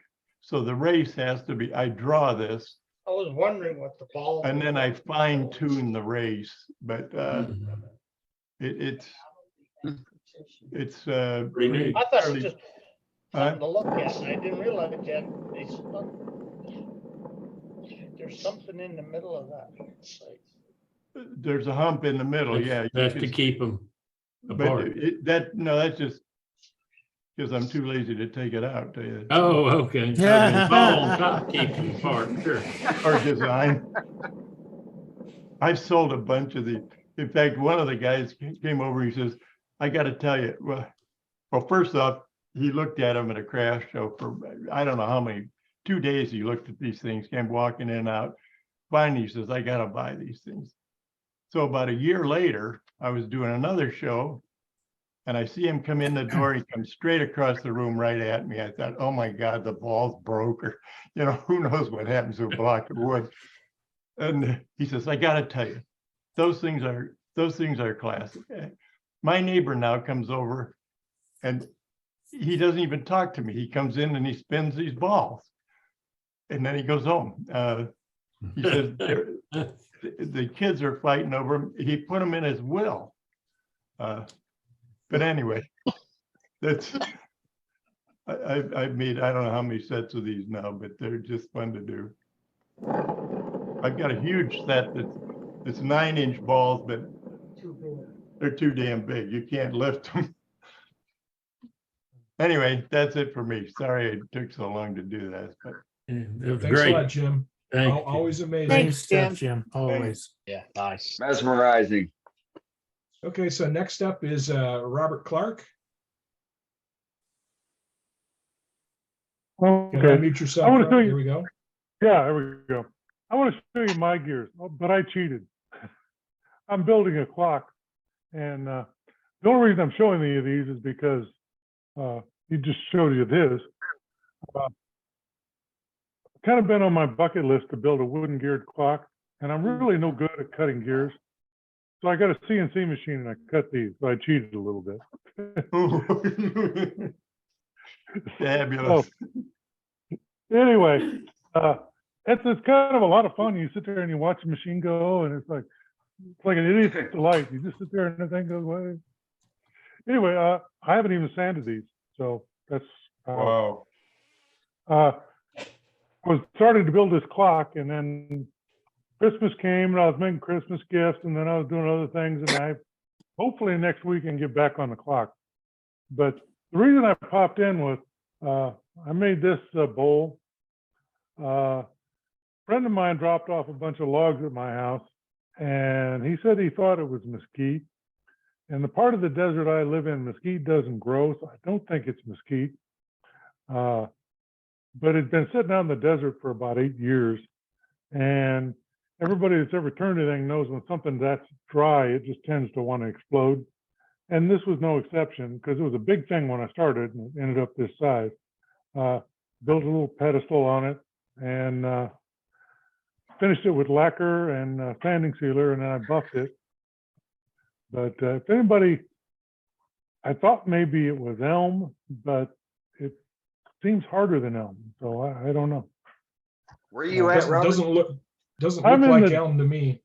I'm in the desert north of Los Angeles, in Palmdale. So, Well, it could be mesquite, but it doesn't look like the mesquite that we have here in southern Arizona. No, it doesn't look like the mesquite we have here in Show me, Texas show either. me the outside, show me the outside grain. It looks like honey locust. That's honey locust. Outside of the bowl. And now tilt it up so I can see it a little better. Well, now there it looks like mesquite. Oh, yeah. That might be black mesquite. Yeah, See the white on the edge? That yellow cambion is a dead ringer for mesquite, and the yellow going through the grain down in the heartwood is a dead ringer for black mesquite. So I would, and you said it was hard. Was it dusty? But it's got like a pink very tint chippy to the heartwood, right? Like a pinkish Right, tint. which that's black will that's have. honey locust. Honey locust has that too. Very honey yellow locust. sapwood, pink Yeah, heartwood, I've and turned honey very locust, irregular bark. and it doesn't seem like honey locust. That's not honey locust. I've turned a lot of honey No. locust. That's not honey locust. Yeah. So And anyway, being down in the desert climate, locusts ain't going to grow. We don't have locusts out here. Yeah, and look at the white between the bark and the central grain there. See that? Yeah, it's a type of mesquite. Honey locust has that white in between the Right, bark and the thing. Right, but locust doesn't grow down here. yeah. So I don't know what it is, but Call it what you want. Very nice, very nice, Robert. Good Whatever looking it is, piece. beautiful, Robert. where am I? Regardless. Yeah, in the States. Yeah. So I don't know. And I Desert don't know of if I like North this or not, but Los Angeles. it was kind of tilted when I turned it, so I kind of Yeah, put it honey that way. locust grows in Los Angeles. Yeah. That's a really anyway. cool look, Robert. I like that sort of off center tilted look You to do? it. That's very cool. Yeah, stay to that. That's I great. did that so that the bowl would be went tilted like say that to be more open like that. And Very cool. after I did that, I wasn't sure I liked the look of it, but anyway, that's No, it looks good. I like it. It looks good. And then, about 4 years ago, I made this, and it's all it is a Harbor Freight screwdriver, a 4-in-1. I call it the junk drawer screwdriver. And I made this one out of Spectraply. That is right. And I got a whole bunch of Spectraply, so I made this. It's got a CA finish. Well, I had a friend of mine gave up wood turning, and he sold me a whole box of these turning blanks. And so I made another one. This one I happen to use the Rocklear kit that comes because I won this in a raffle. And I thought originally this was diamond wood, but since the diamond wood factory burned down in 2014, I'm thinking it's more like phenolic wood. There's a place that sells phenolic wood. And he sold me this whole box for $20. And they're like $20 a piece when you go to buy them. But anyway, this thing is so hard, you can like hammer nails with it if you wanted. And there's no finish at all on that. It's just buffed. I don't think a finish would stick to it because it's totally impervious to water. Wow. So I made this one. And when I get bored in my shop and I want to do something and I've only got a couple hours, I tend to do weird stuff like make more screwdrivers. So I made another one. This one was green out of that same material. And it's this one I did use a Harbor Freight screwdriver. The ones they used to give away for free, now they sell for $2. You just cut the insides out and you put it in your own screwdriver. And I was using this same phenolic wood, and there again, it's just buffed. I found a place on Amazon that sold these barrels, and I got 10 of them for 80 cents, and they delivered them for free the next day. So Wow. I figured you can't beat that. So one more day, I got busy and had another couple hours to kill. So I found a piece of spalted maple that I made another one out of. So when I get bored, I make things like screwdrivers. And my wife goes, another screwdriver. And then she'll go, you took a screwdriver and you cut it up to make a screwdriver. And I go, your point? You know. So anyway, that's that. I got one better than that, Robert. Yeah. I made a whole pile of them. They went in a kitchen drawer, so I have a screwdriver in the house.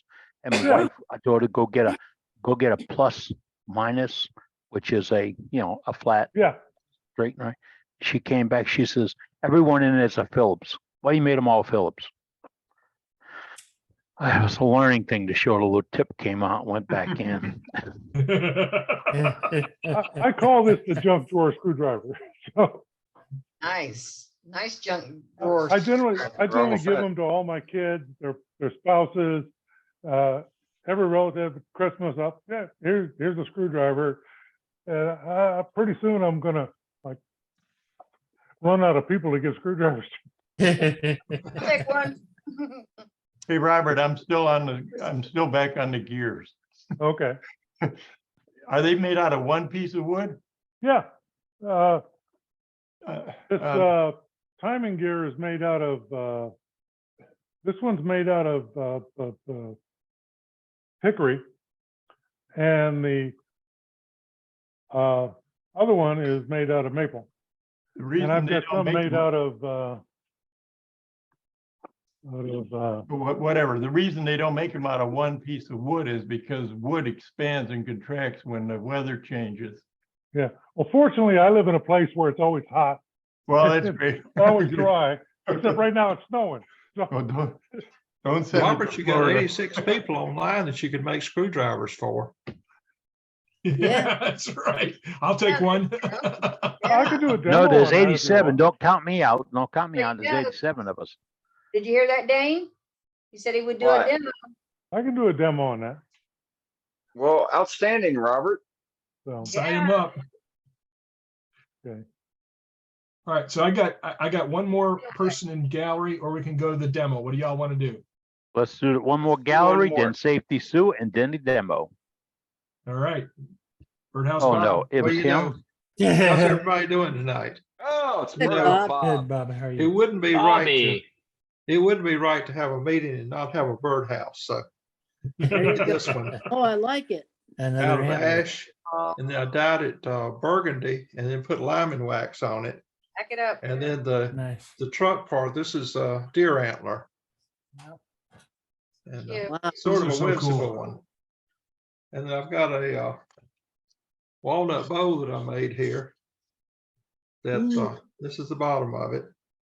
It's textured on the bottom, Very nice. Beautiful. and then textured the top with a Proxon tool.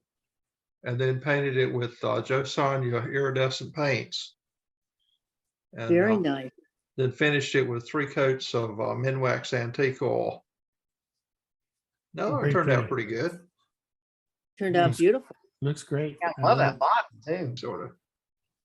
See that Pretty- for the turn that you can see. But Let's see the bottom again, Bob. not every lady asks to see my bottom, but for you, I'll show it. It's beautiful. I love the Yes, in this texture. setting, it's okay. I just love the whole thing. It's beautiful. Yeah. Thank you.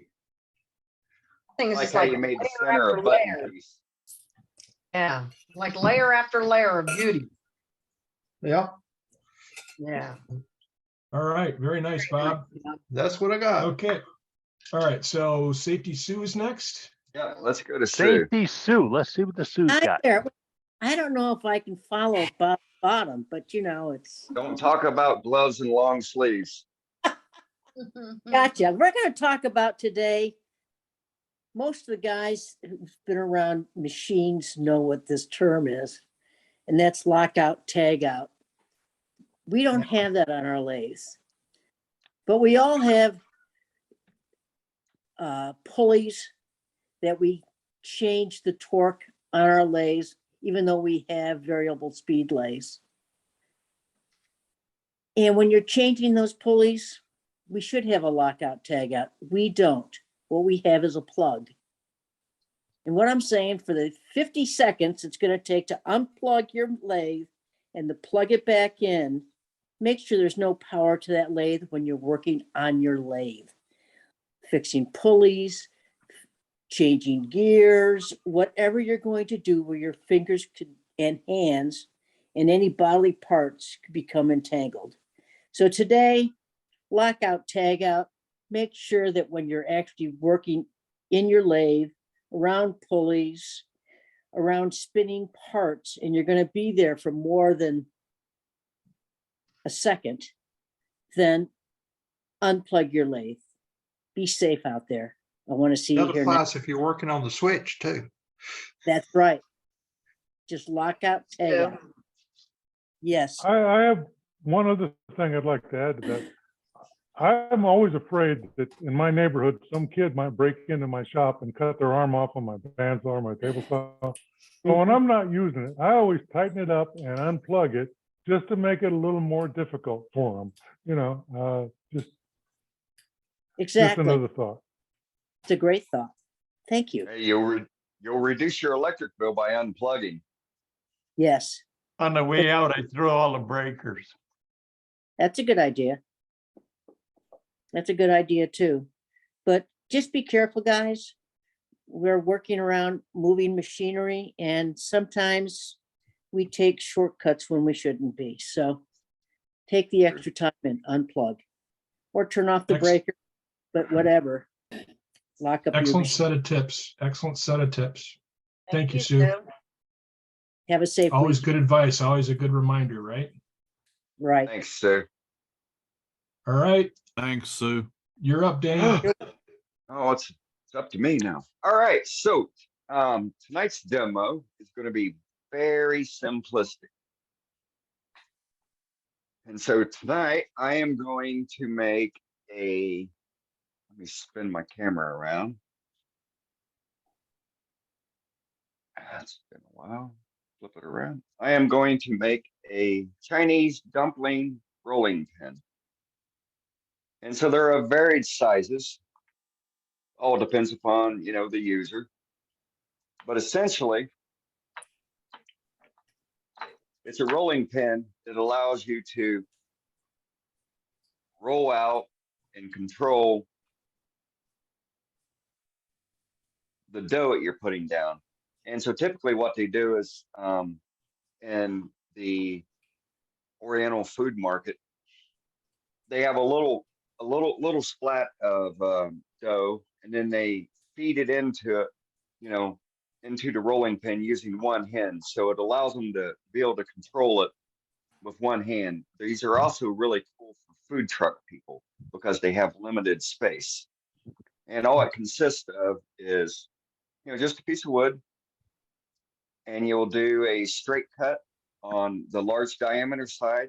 They'll use the large diameter side to crimp the dumpling or the ravioli, and they'll use the rounded side to make the dimple inside, to put the goodie stuff, the stuff that we can't wait to get into, whether it's raviolis or Oriental style dumplings, wontons, yakimandus, and whatnot. And so that's what we're going to make tonight. And so the size of this is anywhere between 4 inches. Same concept. And it's especially good for folks that have small hands. As you can tell, I don't have a small hand. And this one here is 7 inches. This one here is 7 inches, but varying diameter. And so we're going to go with that tonight. And so kind of a quick fill-in demo. Thought I'd do something simple between centers, work on skew technique, practice and whatnot. And so it was either that or I was going to do a nice shop mallet. And so if y'all haven't turned yourself a shop mallet, that's also a good between the centers skew practice. Is that hickory? Good. No, this is mesquite. That is mesquite. That's hard enough. Yes, it is. It's Chilean mesquite, to be exact. And so these also, if you round the top off and you make that rounded, then you use this to smash potatoes, avocado, and stuff like that. My daughter's, her friends have, well, yeah, I guess you can make a big Mortison kettle with it as well. So, but all right. So with that, let me flip the camera around. I'm going to put you up in up above the lathe, and we will go from there.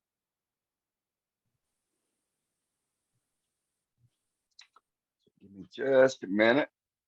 I need you guys to be my eyes and ears and let me know that I've got you centered over the lathe bed and that you can see. Making me dizzy. Yeah, sorry. Momentarily. Hang on, everybody. So can you see? Oh, yeah. Yeah, we can see.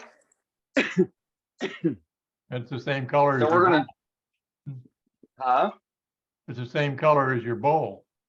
oh yeah, the red here. Yeah, actually, that's actually red though. It's red paint. So If you can So tilt we're it a gonna little start- closer toward you, Dane, it might help. a little closer to the headstock. No, toward you.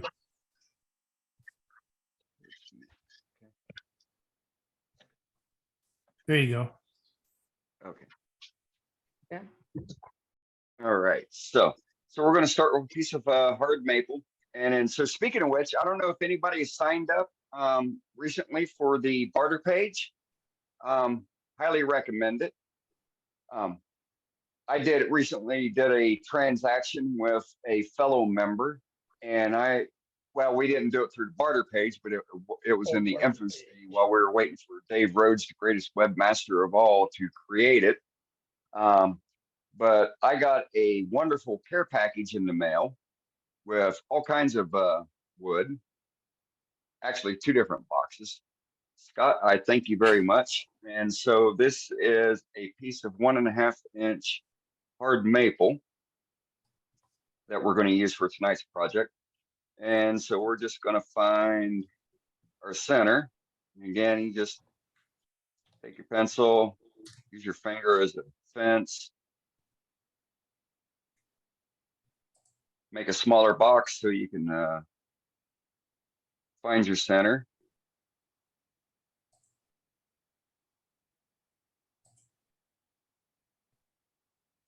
It really doesn't matter. We're going to be close to size here. We're going to take our hole punch. We're going to see the hypotenuse right through here, and we're just going to drive right up through here, and that looks almost like center right there.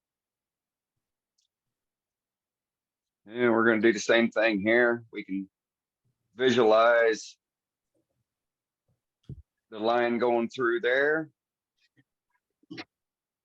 And boom, now we got our center. How long is that piece then? Don't know. 9 inches maybe. That's 6.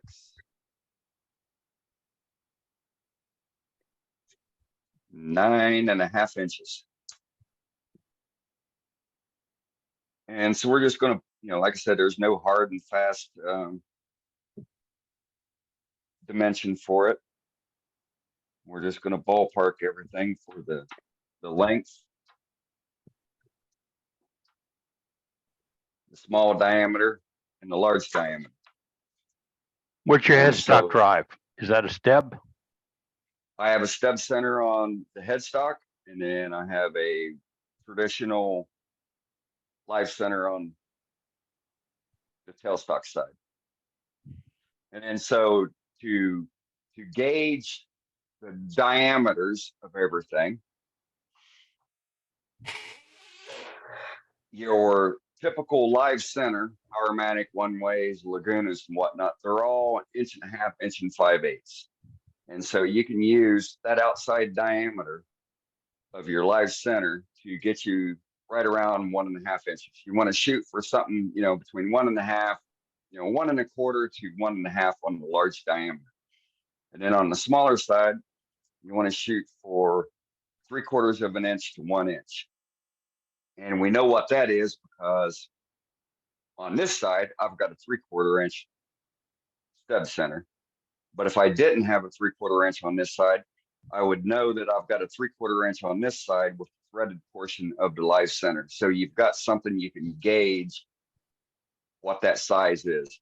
And then based on the length, obviously you want to try and get things within proportion between the large diameter and the small diameter. 3/4, 7/8 to 1 3/8, 1.5 inch, you're golden.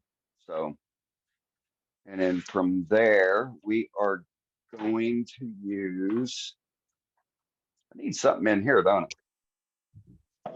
Is it tool rest? Put a tool rest in. Yeah. Let's tighten everything down. Everything's kind of tight. Nothing spins if it's not supposed to spin. And then should we use a roughing gouge or a skew to hog that off? What do you like best? I don't know. Let's see. I haven't used a roughing gouge in forever. So let's use a roughing gouge. Now for And novice turners, you can do You're gonna with the show it. roughing gouge what you can do with the skew. You can do with the skew what you can do with the roughing gouge. Absolutely. It's technique. Absolutely. It's all this, for the most part, it's kind of all the same tool presentation. You still got to get that angle, in that ballpark between 35 and 45 degrees. So we're going to use a couple skews. I might even bring in the old skews to part everything off. And then we'll use roughing gouge. I haven't used a roughing gouge in forever, but let's go ahead and do that. It's like you need a new glove. Well, so I put tape on it because the wood just eats it up. Mhm. Nice save. Yes, absolutely. And so I just want to put a quick burr on the roughing gouge here because I haven't used it in forever. We're just going to use a diamond card. Find the bevel. You can kind of feel it rocking. And as long as you're holding it solid between the heel of the bevel and the cutting edge, you'll get a decent burr on the cutting edge. And it doesn't take much. And this is either a 600 or 800 grit diamond card. And then you can tell you're getting it because you'll see where the material is removed at the bottom of the heel and at the top of the cutting edge. So with that, we're going to put the face shield on. Spin everything, make sure it's going to clear. And then we'll rough this round.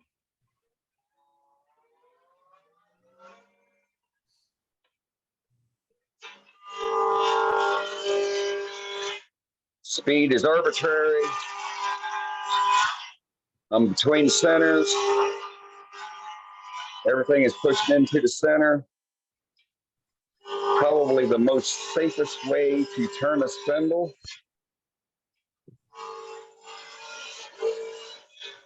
And so remember, we're looking at our outside diameter somewhere around what that live center is.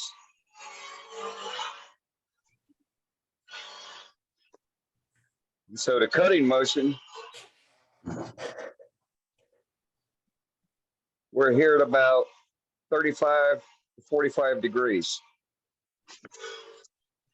And so everything just peels right off.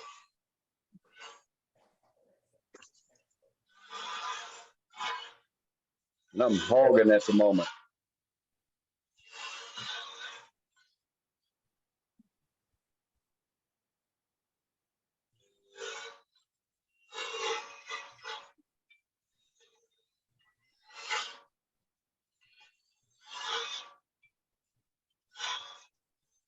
Because at the moment, we're not too worried about the surface.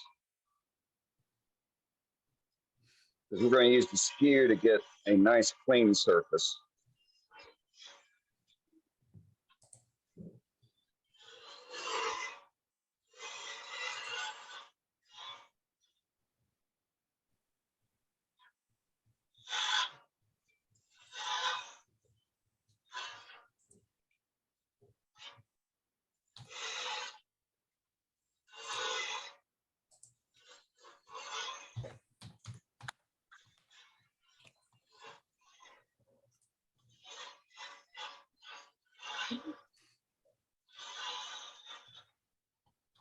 I'd almost forgotten how much wood you can take off with a roughing gouge.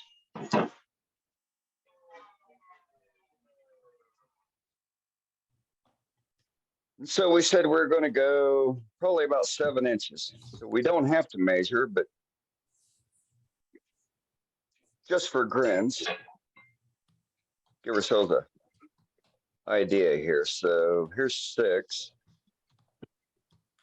And I want to have room for making my dumpling side there. Then I want to have room on this side to part off,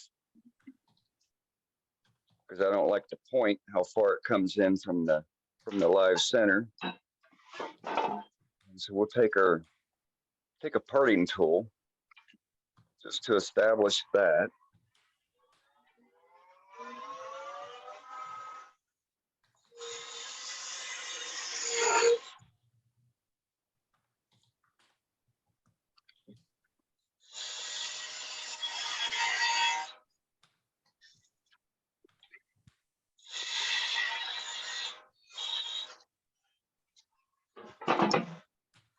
Now we'll take our,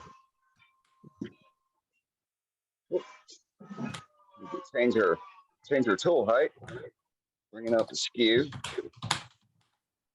bring in our tool rest.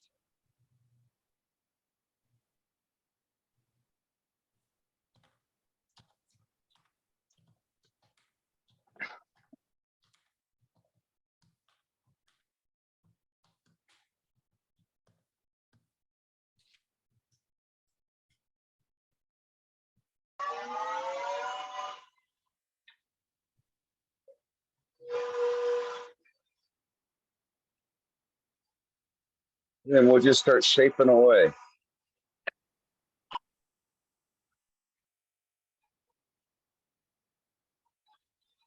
We're sitting on the skew, probably about 40 degrees.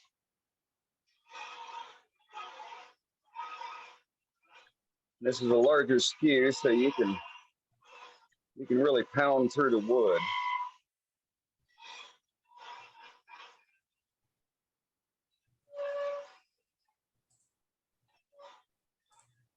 You don't have to worry too much about the bits on the end.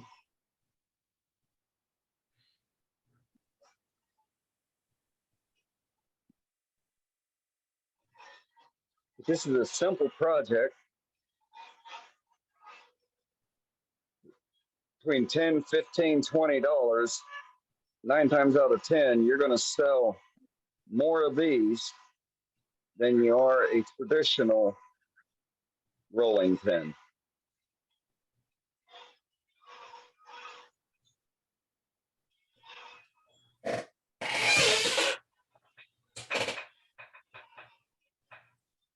And it's a good skill builder.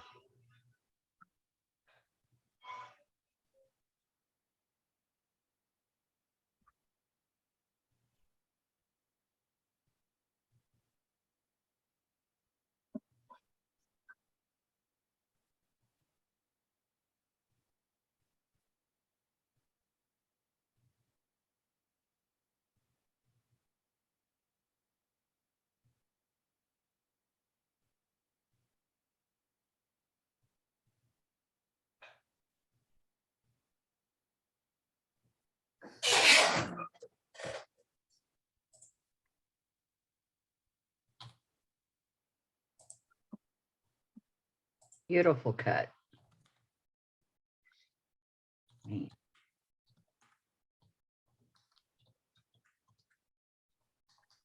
See, are we close? Kind of close.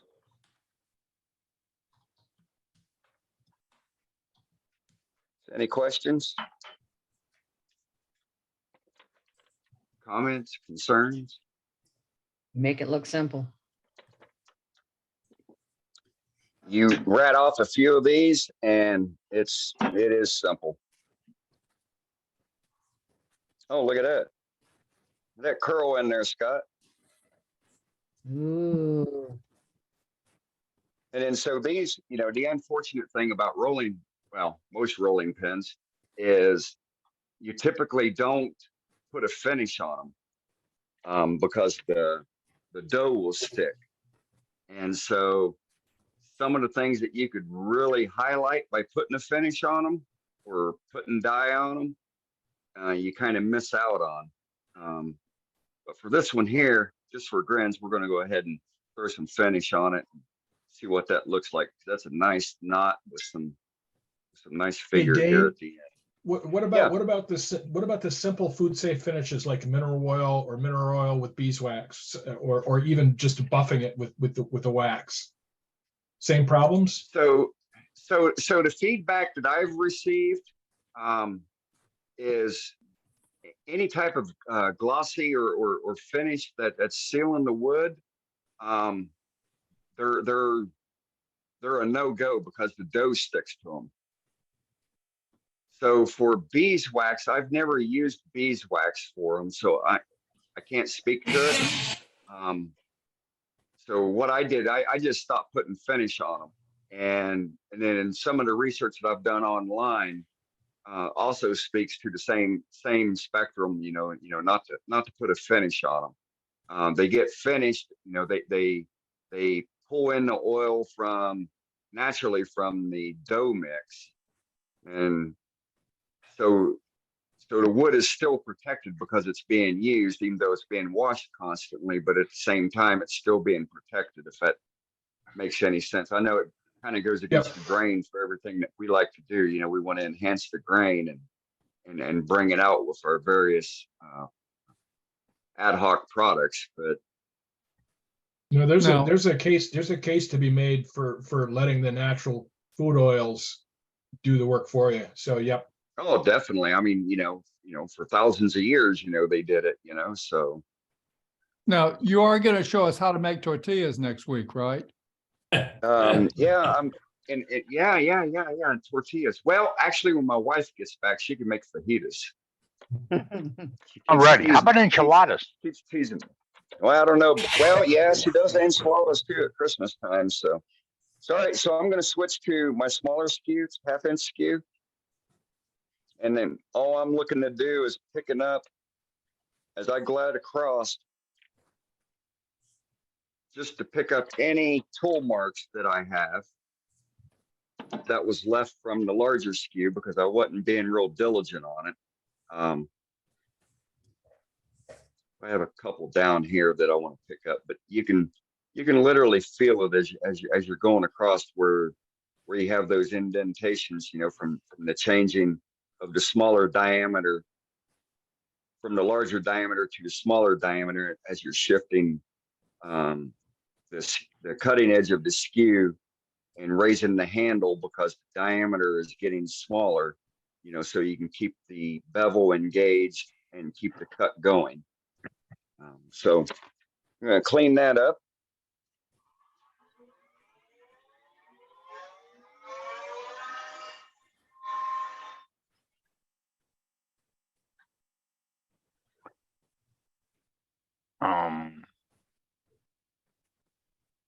Either the shield or the camera view's got to change a little bit.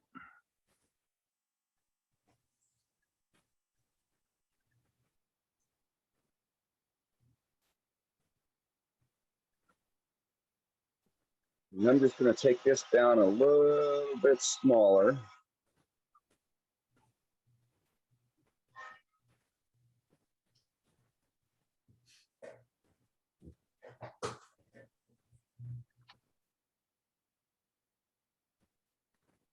You hone your tool, your skew? So it looks a little more symmetrical. Yes, he does. Yeah, it looks like it.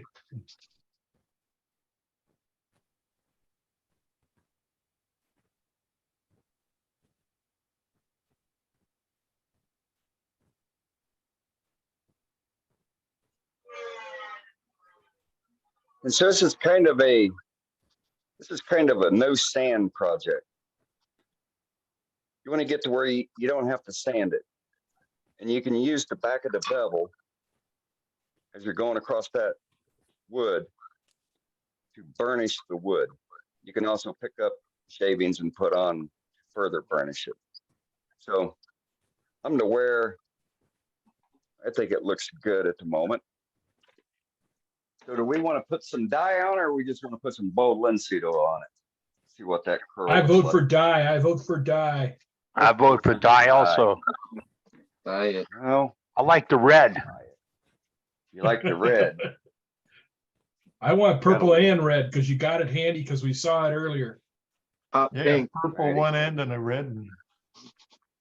All right, so we'll put a little. Let's put.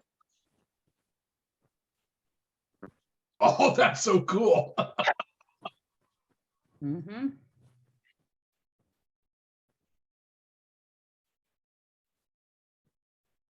Is that dye flying all over your lathe or not? No. No?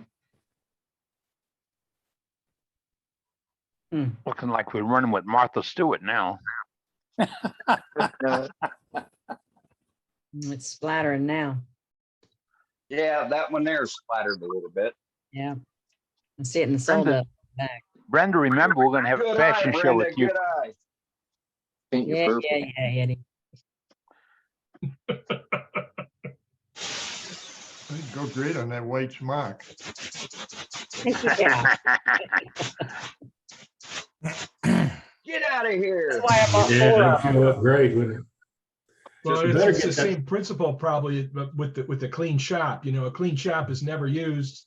So if your smock is pristine, you know, shows you're not doing it, spend enough time in the shop. Yeah. Yep. Better get that black one. No. Actually, I'm going to move this because I don't want to get stuff all over that. Try to keep it clean for the show only. It's the only time I break it out.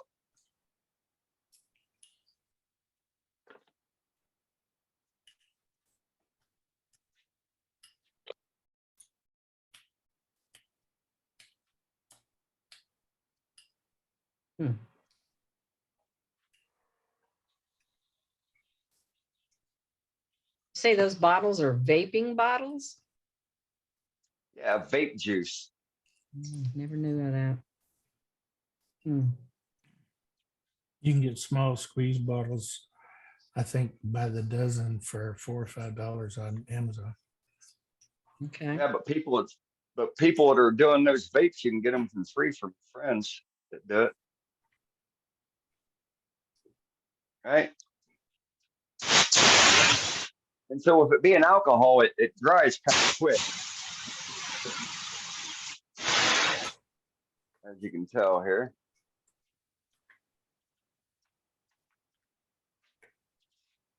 Now this one with the dye on it, this won't be usable then, will it? No.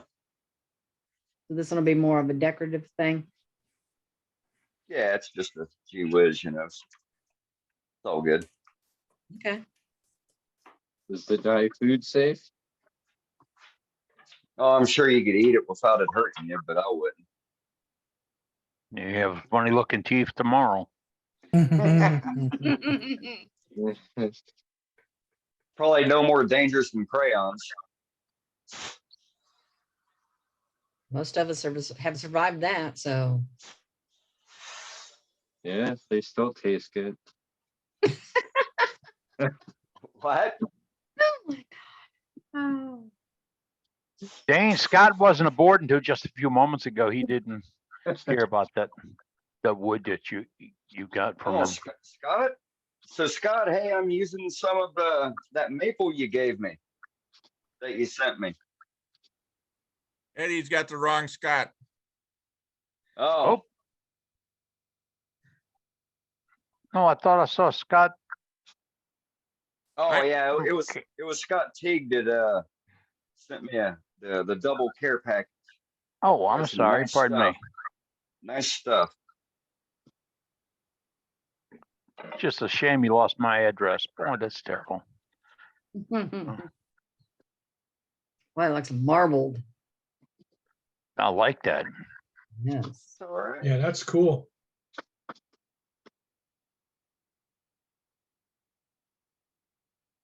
I mean, so by rights, so like with the bowls that I'm working on, I would have done the purple a few more coats, allow it to soak in deeper, and then the same with the red to allow it to mature in density. But you can see the curl or the figure from the maple here being picked up by the dye, and Yeah, that's pretty cool. It is cool. beautiful. So with that, make sure oil's all off. And we'll finish up the end here.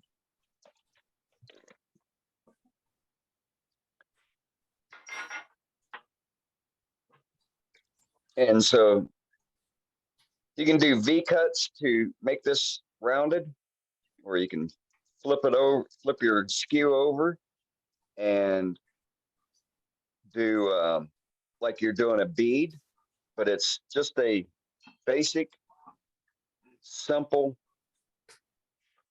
round over. There's no hard and fast on it because all it's used for is to make the dimple in the dumpling for the yakis or the raviolis or anything else of that nature. So and of course, obviously, we're going to have to re-dye this in, but that'll be okay. I love me some Yaki Mandu.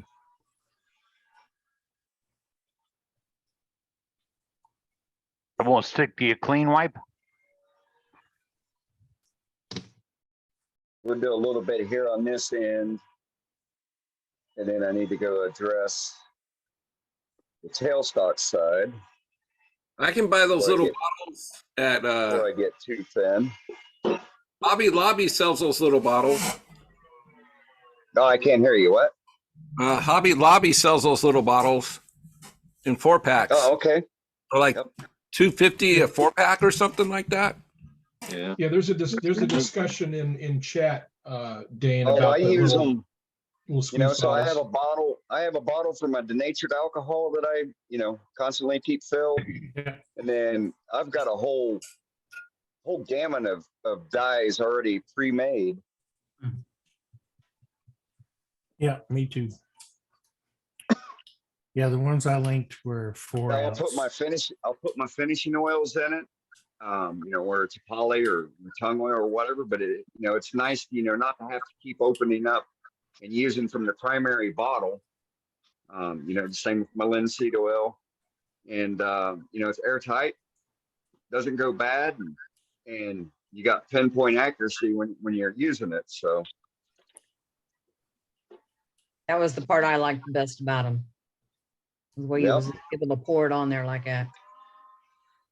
we're just going to give ourselves some room over here.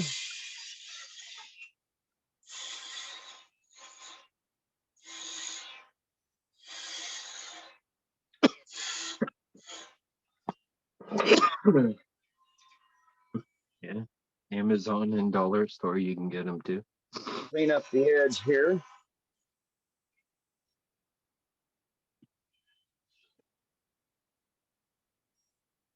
Can't see. Trying to get over his face shield. Yeah, I get my big head in the way sometimes too.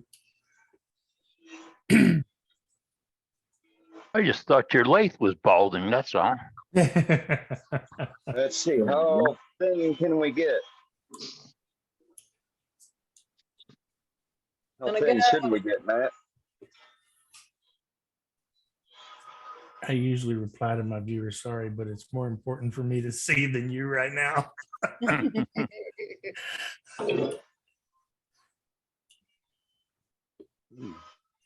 Let's use an Olds cube. Get even thinner. Jeez.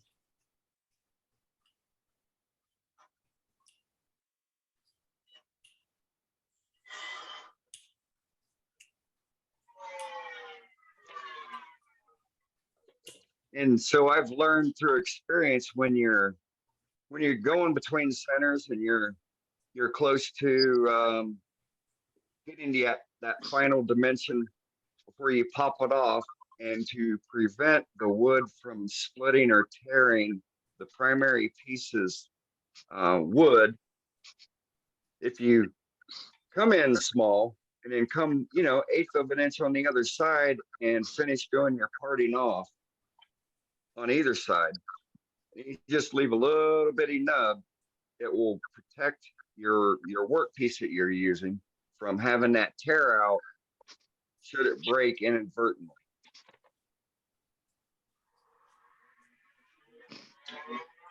So I'll try to keep this side here together so we can see what I'm saying.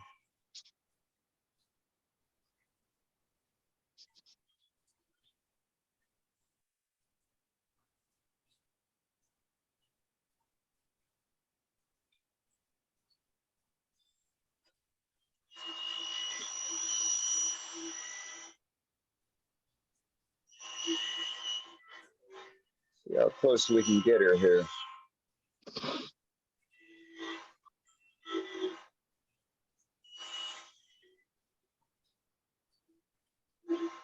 On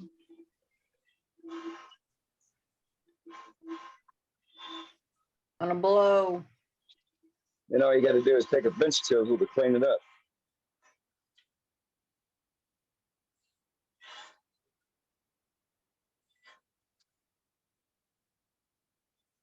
Oh, there it is. There it went.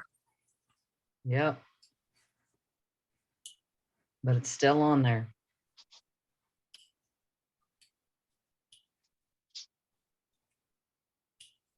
Oh my.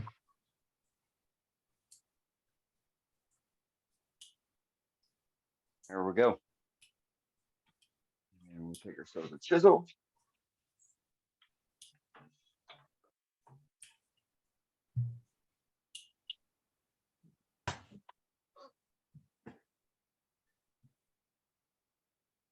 Slice off the top. And then so you see how the grain is going sideways here. Oh, that made it So worse. you want to go the opposite direction of the grain. If you go with the grain, it's going to split and pull out.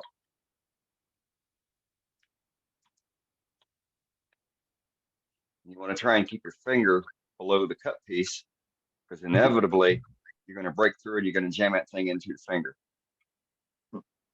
Don't Brenda, get blood Brenda on can the take wood. care of that. Tell him, Brenda. Oh, we got Band-Aids. Yeah, don't get blood on the wood, it makes. Yeah. It won't Kinda. match the dye. Kind of blute.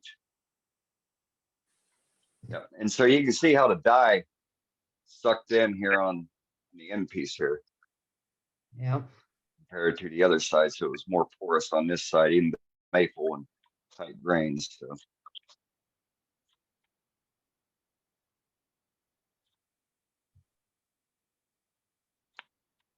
I usually do that with the skew. yeah, well, Magical tool. What can't it do?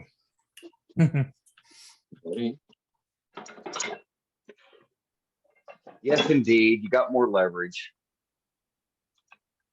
Probably sharper. That's right. And you know it's sharp.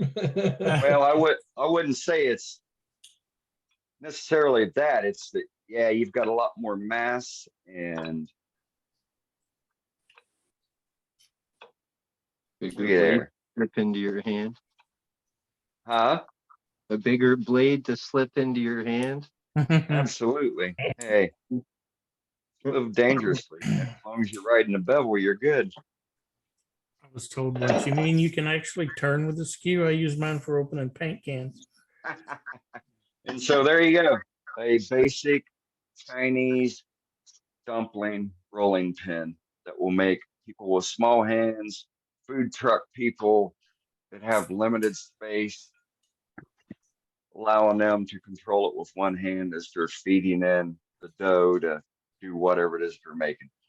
Make the dumple, put the good stuff in there, put the next layer on top, take the back end, crimp it, or roll it around, cut and score the dough so they can pull it apart and throw it in the pot. There you go. That's Why it. wouldn't just a round spindle work? Is there a reason it's tapered? Or is that make different? Ah, you shape stole dumple? you stole my So fire with it- there, Jim. No, If So with you it- take, if So you with just it take being a broom- tapered, it allows them to easily control the angle. Turn it. So it kind of, you can make it pivot Yeah. on the taper far easier than a straight, 1-inch dowel. For, Right. Can tell how many dumplings I've ever made. Well, hey, I had never made any until about 3 years ago, and my neighbor's son is a chef, and he came over and he started asking, "Hey, can you do this? Can you do that?" And so I even, he even requested one of the Italian 3-foot long rolling pins,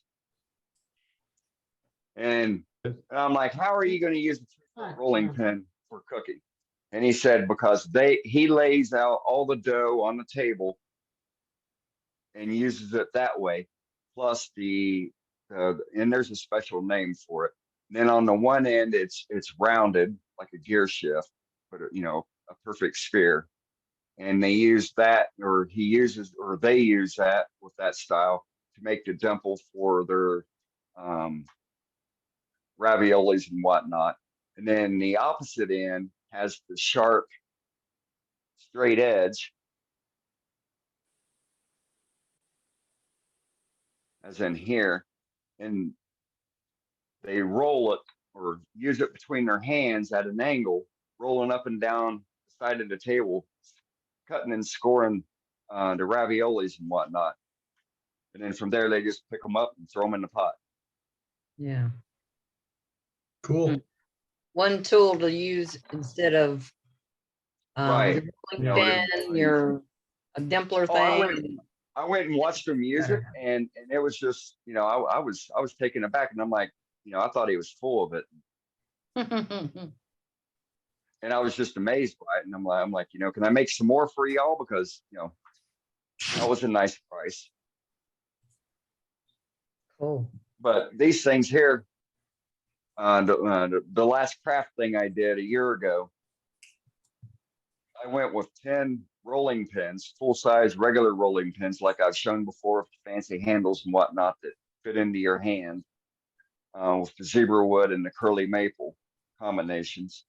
So I went with 10. I came back with 4. I went with about 20 of these. I came back with 2. Wow. Cool. You know, So, 10, and what do you sell them for, $10, Dane? $20. Huh? Yeah, I'm sorry, $10, $20. Thanks. Yeah, $10, $20. Oh, for the dump. finished. And That's it even- doesn't take, I mean, it takes you 5 minutes to make one, you know, so. And Cost is it's a even no, less it's to a no finish. sanding project. I like the sound of that.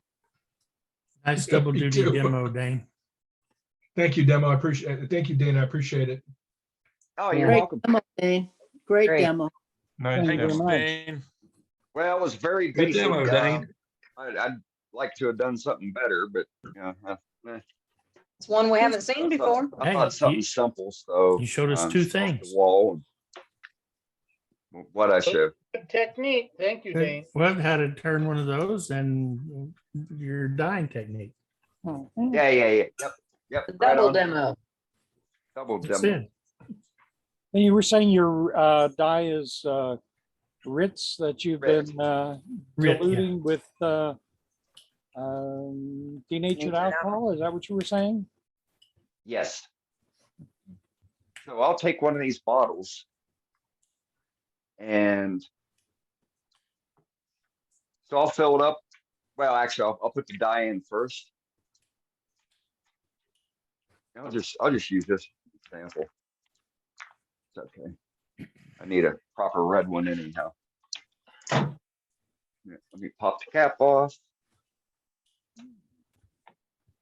Yeah, just so everybody knows, the RIT dye is a common fabric dye. It's designed for use on, Yes. on fabrics. For Yeah, tie dye. any What fabric it's famous for or is dye tie dye. will work. And so, you know, here's your RIT dye.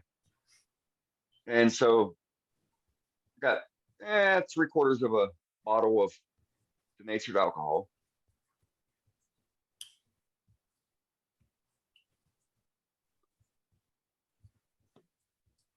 There we go. That's how much. Oh, okay. I'm glad you did that. I was going to end up using half my Ritz dye. Oh yeah, No. it's and there you go. And you know, you control the darkness of it based on the number of applications you put in it, Right. put on it. He dropped by how much of the dye did you put in there? I was writing and missed it. What about a teaspoon? Like a teaspoon. Yeah, yeah, it looks like about a teaspoon. No, maybe an 1/8 of a teaspoon. Few drops.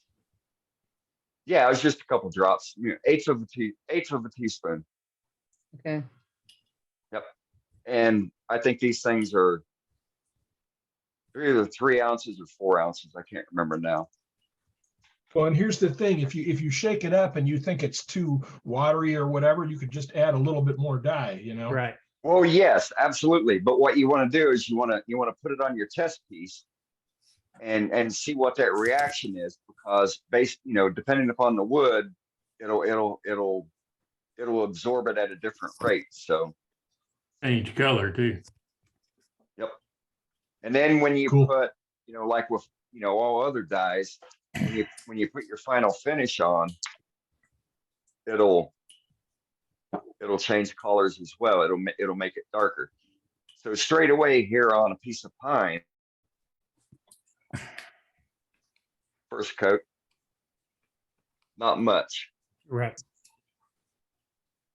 But as you keep applying it, it'll get darker. Yeah, I mean, you can make that cherry red as an example. I got a piece of scrap over here. And so that was a piece of mesquite. Oh. Have you ever put CA over the top of it? Put what? Super glue. CA. Yeah. That's what I was explaining earlier about the bowl that I took off.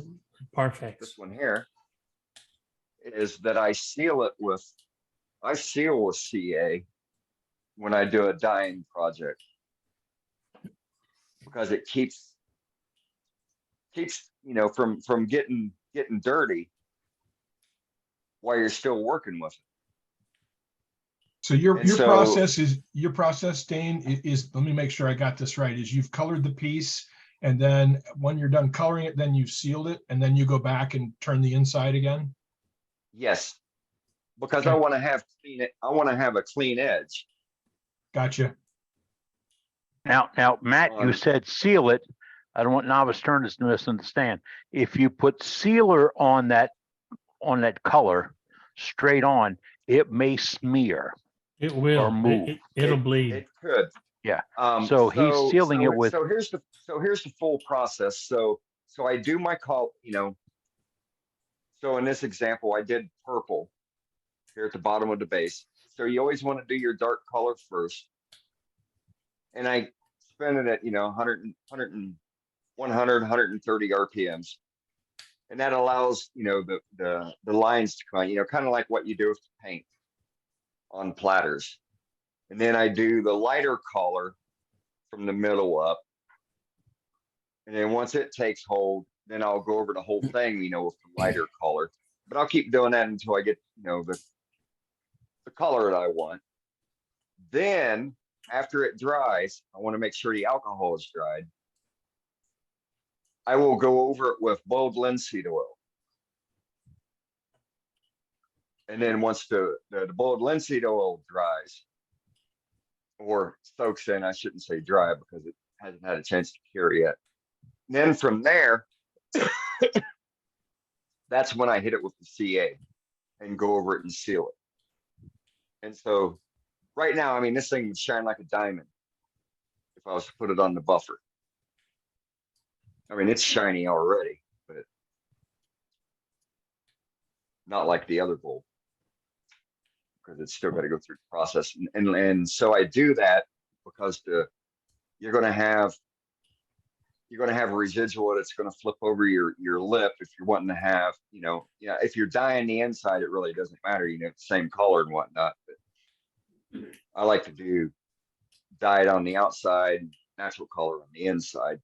And so from there, this allows me to turn off the rim for any of the bleed through that there is. And then I just hope that, it's not too deep. Typically, 1/8 of an inch and it's good. And then I got a nice clean rim. Is the blank rough turned and then dried? Or is that a wet blank? Oh no, it's a Tucson. Yeah, it's a dry blank. Okay. Yeah, so it was wet. I cut the tree down a couple years ago.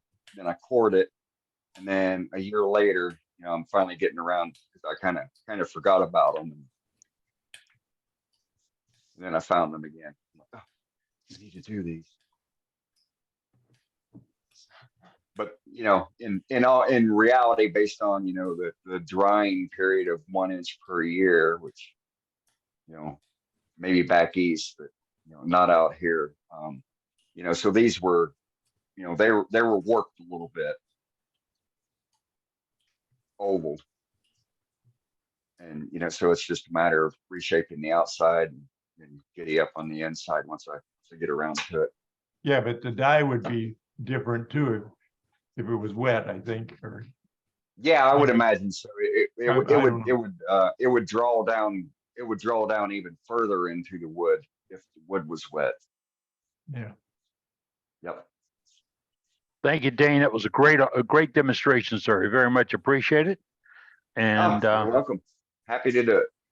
If you have any questions, folks, drop them in a chat for him. Dane will be seeing that. And want to thank all the co-hosts that helped me out tonight with bringing in members. There's some steps we have to do to get you here. And what we're terribly missing it, is your friend, the wood turner. He's not out there. Let's get him in a pack, okay? We have a lot going on. We have the world's greatest wood turning website.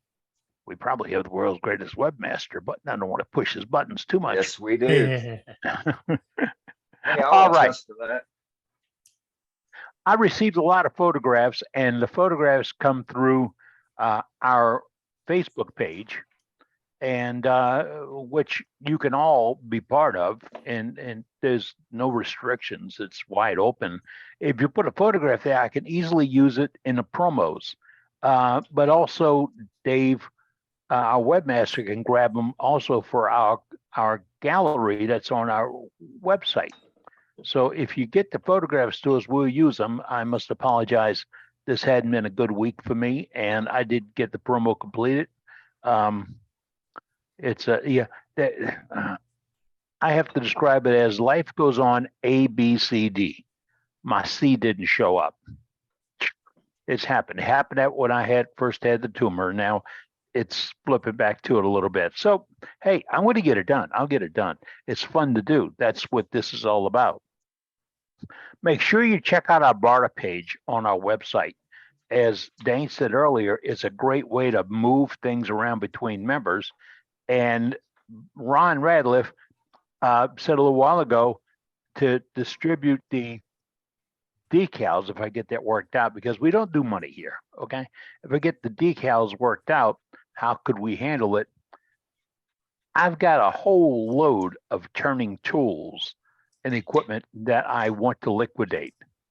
I'm going to put them on a barter, and it might be for postage. I'll let you know how that works out. And there was one more thing I had. Oh man, I probably lost it. But we do still have the contact list. It's like somebody said they're going to sign up for the demonstration to do a demo on us, for us. You can put your information in a contact list, and Dane will have it. So will all the rest of you members that ask for it. And it's really simple. Go to chat, put the information you wish to have in your contact information. It's not a membership list. Put it in there and say, hi, this is Dave Rhodes. You can contact me at this website. You can contact this email. This is my phone number. This is where I live at. This is my dog's favorite name. You know, things like that. You put all that in that chat, and Dave will pull it out of the chat and add it to our contact list. And then if you want a copy of that list, right on our website, there's a thing that says member list. And click on that and fill out the directions exactly as it asks. No shortcuts. And you'll get that within a moment. Dave's quick. He's got nothing else to do with this. You'll get the thing right out in the mail, right out through email. And if you downloaded it a month ago, just a month ago, download it again. Just go back, go through the same process, because it's going to constantly change as we pick up folks. And that's what we're looking to do. Remember the goal here, share information on wood turning. That's what you've seen tonight. You've seen all these folks sharing their tips, tricks, ideas and all. And when you saw them, didn't you go, wow, I can do that? Yeah, you can do that. So that's why we're here, to generate some momentum, okay? Oh, wow. I wish I knew what that note was. Okay, we're going to go back to gallery, but in about 10 minutes or so, we're going to go to Cade, and Cade's going to do a little gallery for us of stuff he's got in his shop that he put together. But if you want to be in a gallery tonight, throw it in the chat, and Matt Harbor's calling up folks and introducing you. When Matt introduces you, start talking, because Matt's got to look through 80, 90 people to see your little block goes blink, blink, blink, and then he can blink, blink, blink and bring you in. Okay. We have anybody up, Matt? We don't, but we do have Terry, who said he's got a tip. So we're going to go to Terry here. Yeah, Terry. This is always trouble when we go to Terry. Yep. You got me? You find me yet? We see you. Oh, you didn't find me. Still didn't find me. Dane's lathe is nice. I got you. I got you. Now you got me. Well, a couple of comments that I'd like to make on Whoa. Dane's demonstration was really great. You lost me again. Either that or you just like me, which I would understand. But we had Thanks, Terry. Dane's demonstration was really good, but I would like to emphasize on one thing that he was talked about a lot, was a roughing gouge. And it is a spindle roughing gouge. And I know we have a lot of novice turners, and we need to keep that in mind. Do not use it on end grain. You will not be happy and you will not be healthy. And we'll let that go at that, but I try to emphasize on it a lot. Thank you, It will Terry. catch on end grain. Huh? Yeah, Very good. I We learned got that covered? I learned that the hard way. Yeah. Okay. It is not back to be the- used in bowl turning. No. Spindle gouge. I also But, learned that with enough force, you can bend the tang back. I You read can about also that bend once. your head back. And so that's part of, so that's part of the misnomer about, also it's not a misnomer, but about the tang. So I've been getting questions from new turners saying, well, but my tang is round. So my tang is round. This is made from one solid piece of metal, but it's still a spindle roughing gouge, and it is not to be used on end grain and bowls like what Terry is saying. Whether it's a flat tang and it's just molded or solid piece, the roughing gouge is for spindle work only. It is not for bowl work or end Very grain good. orientation. Yep. Stay off the face Very with it. Yes. It'll Excellent help tip. keep us all healthy. It's And both, that's- Terry. And for the tip that I wanted to bring up, last week in the after hours or overtime, whatever you want to call it, we got into a little discussion about extensions for Forstner bits. And several made on the market, and I looked through, but I wanted to show you one that I made years ago. And this is pretty much it. And it's not perfect. I was going to make a perfect one to show tonight so you can see what I was doing, but I thought I'd show this one because you can't mess up. All it is this is a piece of 1.25 inches, but it could be a piece of 1 1/8 inches. That hole is supposed to be in the center, but it doesn't matter. The only thing that it matters with is it does give me a larger diameter Forstner bit that I can follow. Because what I'm doing is I did this one on a drill press, and I should have done it on a lathe to make sure I had the hole in the center. And a piece of 1-inch stock would work. It's about 3 inches long. And I've got like 3 sets of Forstner bits, and they all have 3/8 shanks on them. So what I did is I drilled a 3/8 hole all the way through the blank, continuously going all the way through. That's keeping it on the same plane. And then I drilled a 1/2 inch hole halfway through. And this is a piece of 1/2 inch stock. And you can make it to any length that you need. And just put this in a Jacob's chuck in your tailstock. And then you can go in as deep as you want to go or need to go. I made a lot of bases and stuff, and I go in with a Forstner bit. And this is real, like I say, you can use a piece of 1-inch stock. And if you just started it on the lathe and didn't wanted to do it on a drill press later, that would get you in the center. But being off center doesn't make any difference because it's on line with the hole. And that's all that matters is this is the same line as the Forstner bit. No matter how you get it, and if it was crooked, it would still be on the same line with the Forstner bit when you did it. And I made this 10 years ago, and I've used it hundreds of times.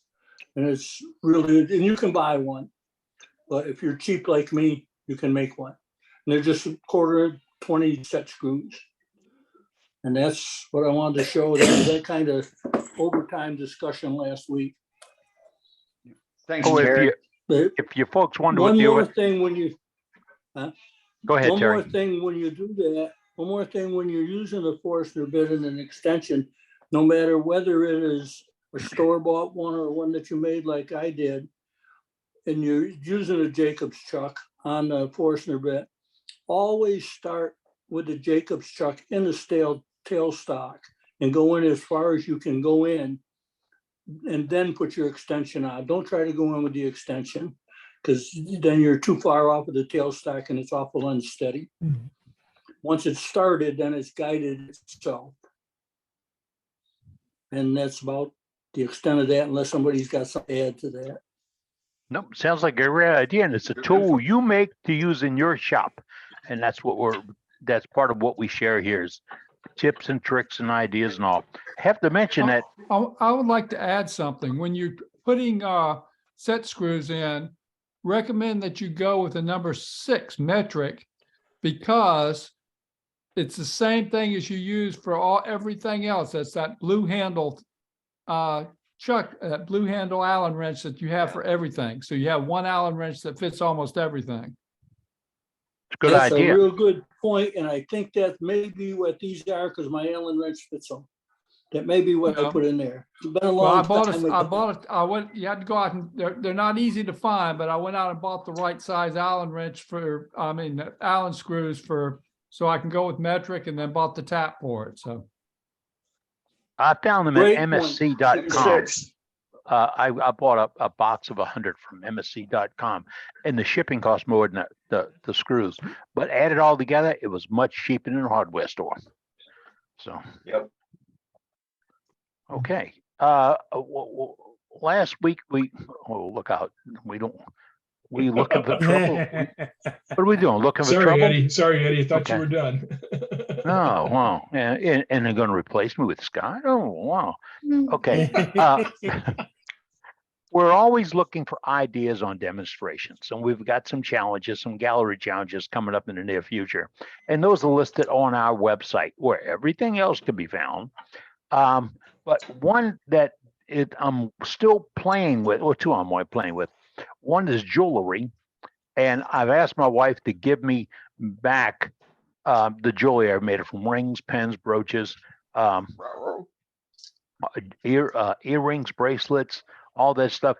Bring it all back into me, because they're fun little ideas that use up all that unused turning wood in your shop. I won't call it scrap wood. Kim Tippin will get me on that. But use up all that unused turning wood in your shop and have fun and make a lot of points with your family. And they're cute little projects. We're targeting that for sometime around Christmas. But another one last week we were chatting is hold them. How do you hold them? Remember, if you can hold them, you can turn them. Well, that's not just the saying, that's the belief. If you can hold it, you can turn it. Tonight, Dane showed us on how when he's taking a piece and slicing it off, and those are clean slicing cuts. You got to notice he didn't have a lot of torn up grain on that end. Taking slicing cuts to get to it. Well, that if you hold it right, those are easier to work to and easier to control. And we're looking for some demonstrators, and they only need to be 5 minutes a piece. We're looking for a handful of demonstrators to jump into one meeting one night and show us how to hold them, from vacuum, duct tape, jam chucks, wedges and pins. I mean, there's a Russian turner out there that I watch all the time, and I can't remember his name, and if I did, I couldn't say it. I've seen him notch off the end of a log and drive it into what's look like a pipe sleeve and turn some fantastic stuff on it. That's how he holds them. We're not looking for you to drive a log in, but we're looking for the way you'd hold something. So keep that in mind, and we'll be kind of soliciting your input for it. And remember, we don't pay for demonstrations, but you didn't pay to come here. That's the beauty of it. And that's why I make a big point of the money thing. I know too many clubs that have failed because of the money thing. And we're never going to let that get in the way of us being a bunch of friends sitting on a tailgate out in the parking lot, telling lies, stories, and wood turning things. So, no, we're not going to be in that jam because you're my friend. I want to share it with you. Just like Scott. Now, I was loose with that, and I might have said Scott's my friend. But, Scott is an acquaintance. And we're going to go to... I don't know about that. Okay. What's up, Scott? I mentioned a little bit ago when I first came in that I was out harvesting walnut burl. So I thought I'd show you guys a piece. Let's see if I can get my overhead camera up. We're very understanding. Ooh. Oh. Okay, so that's how big my hand is on it. And this is going to be the first time I did this on this burl, but I'm going to add some water. just to see what the grain looks like, so you guys can see what's gonna. Oh, my gosh. I was hoping you That's, would do that's that. spectacular. Yeah, look at that. Oh. Okay, Brenda, what do you see? Is that water or oil? This is water. I see beauty. Wow. That would be nice. It's right there in the I middle. see a too. little puppy. So this is Gremlin. just a couple of eyes right there. I see see a a few cat. $2,000 is what I see. What? I see a $2,000 is what I see. Well, you know what? Send me $2,000 and it's yours. No. Right now, this is a slab that's 1.5 inches thick. I'll be turning it into different size platters. And I've cut 4 of these off that same burl, and they're book matched. So I can line them up all together, and the grain's almost going to be twins or quadruples. And I haven't finished cutting the rest of the burl up. It'll probably be turned into bowl blanks and things like that. But the reason why I made the platter blanks is for my demo this weekend. I don't know if you guys know that I'll be presenting during the Woodturners Worldwide Online Symposium this year. So That's got quite a lineup to it also, folks. The tickets are like $79, but it's a great lineup. So I'll be making a platter for that demo out of this right here. So if you guys are. Don't cut the eyes out. My chin's as wet as that walnut right now. I'm drooling. Well, for all you guys that don't know, Scott lives in Visalia, and the farmers out there with walnut trees are knocking them all down because walnut trees take too much water, and they're replacing them with pistachios. So you can drive through there and see trees knocked down everywhere.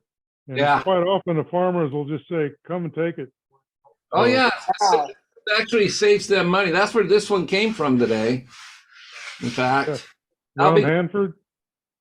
This one is it's between Visalia and Tulare. Okay. It's like he's got 100 acres of different aged walnut trees that he's knocked down. And you didn't tell all your friends in the Kern Woodturners about this, I suppose. Yeah, I did actually. Keeping it all for himself.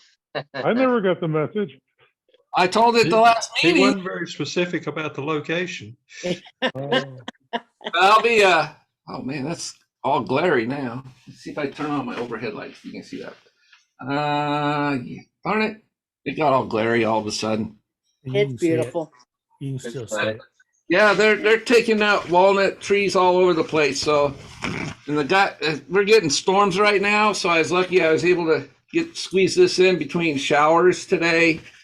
But by next week I'll be going out there and getting a lot more. So. Wow. Thank you, Scott. See you this weekend on the symposium. Yeah, I hope you guys, my demo's on Friday at 1 p.m. Pacific, if you guys are interested in that. So, all right. And it's going to be a live demo. Some of them are previously recorded, but mine's going to be live. All right. All right. Good. Look to see that, sir. Thank you so much. Yeah. Matt, do we have anybody on the box right now? We do not. So okay, good. We're not good that we don't have them, but we're going to go to Canada, and we got to catch Cade early because him and Bob Moffitt and Robert Hodge and a few others are orchestrating a bus trip to California to pick up girls. So we don't want to catch you when you're packing your bag, Cade. So we asked you special tonight to do a little gallery from your shop. We hadn't seen you, been out practicing with your bow and arrow in order to put the horns on the wall. So can you give us a glimpse of what's in your shop tonight? Yeah, sure. Hi, everyone. Hope all is well. It's been a while. I've been busy, keeping busy. Lots of demos, lots of students, but I'm getting lots of practice in because there's quite a few competitions coming up. So both provincial and national, and I hunt with my bow as well. So you always need to practice. But we have a big storm here today and tomorrow and the next day, and we're looking to get probably 25 centimeters of snow. So I got my shovel all waxed up and ready to go. I'll have to do some stretchers. But so I have a fair amount of things I can show. I've been working on lately. One I have in my hand is this one here. This is a walnut platter. I did a demo on quite a few months ago. So this one's in walnut. I was just sanding it back because I had a drip mark of oil that dripped over the edge. So I'm just sanding it back with 400, and then I'll put on a couple more coats, but we could still see some of that sheen. You can see right there, there's that drip mark. So I'm sanding that out, and I'll be reapplying finish to have that perfect finish. Here's another one. This one is Sapele. This one is finished, and I can see myself in this one. Beautiful. Here's the other side. There's quite a bit of chatoyance and rays in it there. Looks like mahogany. Yeah, well, Sapele is a form of mahogany. It's a much softer, it's in the mahogany family, but it's a much softer mahogany. So it's easier to cut and it's easier to dent with your fingernail. So you have to use a hardened finish. But it does get some nice striping if I'm not right in the light. We Right could there, see the yeah. stripes there. It has a little, you have a little recess around the dimple. Is that for a lid or something? No, that's just for an Or extra, you just, okay. Mhm. just an extra design and depth where I have the convex and a concave with a 90-degree angle in between the two, just to frame the two in within one another. Beautiful, just Very beautiful. nice. That is gorgeous. Very SIPO nice. has a very similar look to that. Yeah, thanks. You can put a lid on them and make them lidded. That's a good idea. I'll have to make one of those with a lid. Over the past few weeks and months, I've been doing lots of demos. So here's one I did. This was a practice piece. It's a lotus bowl, looks like a lotus flower from this angle. And then it's adrenaline rush with those 6 corners. Always cool. They're always fun to make. This one's out of butternut, and this was a practice piece. The one I turned, I had one of these every week, a couple in the UK, a couple in the USA, and this one is out of tulip poplar. This is the piece I turned in the demo, and I have about 4 of these in the same wood. This is tulip poplar I got from a friend. It's air dried. It was cut from a small branch, so it has the pith intact that comes through the other side. And yeah, so that's one piece for the lotus bowl. I did a term chrysil demo probably 3 weeks ago, and we saw some of them on Facebook. This is the one I turned in the demo. It's white ash, roasted ash. The spinning top is olive wood, and the handle or finial is purple heart. And they're quite fun to make. I did a demo for this club probably a year or 2 ago on making one of these. About a year ago. And they're fun. The kicker is to measure it and allow that to stop and fall over on the tower. So they're fun to make. When I made these and posted these, I had a couple comments from colleagues.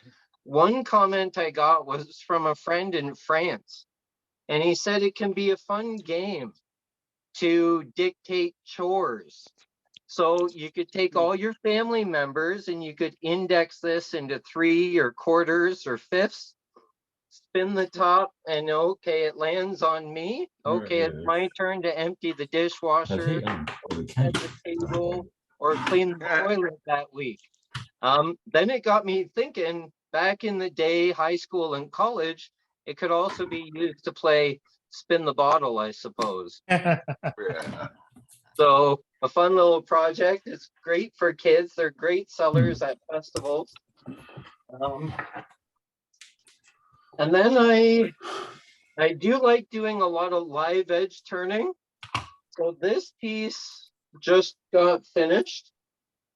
This piece is live edge. This is honey locust. Really? Very Wow. pretty. There it is there. There's some crotch and burl in there. There's the bottom. Show you my bottom. But, here's You another. stop it now, you dirty boy. This one is also honey locust. And this is a bird's eye, no, bird mouth hollow form or a bird mouth bowl. And there's the inside. The inside's not as shiny as the outside yet.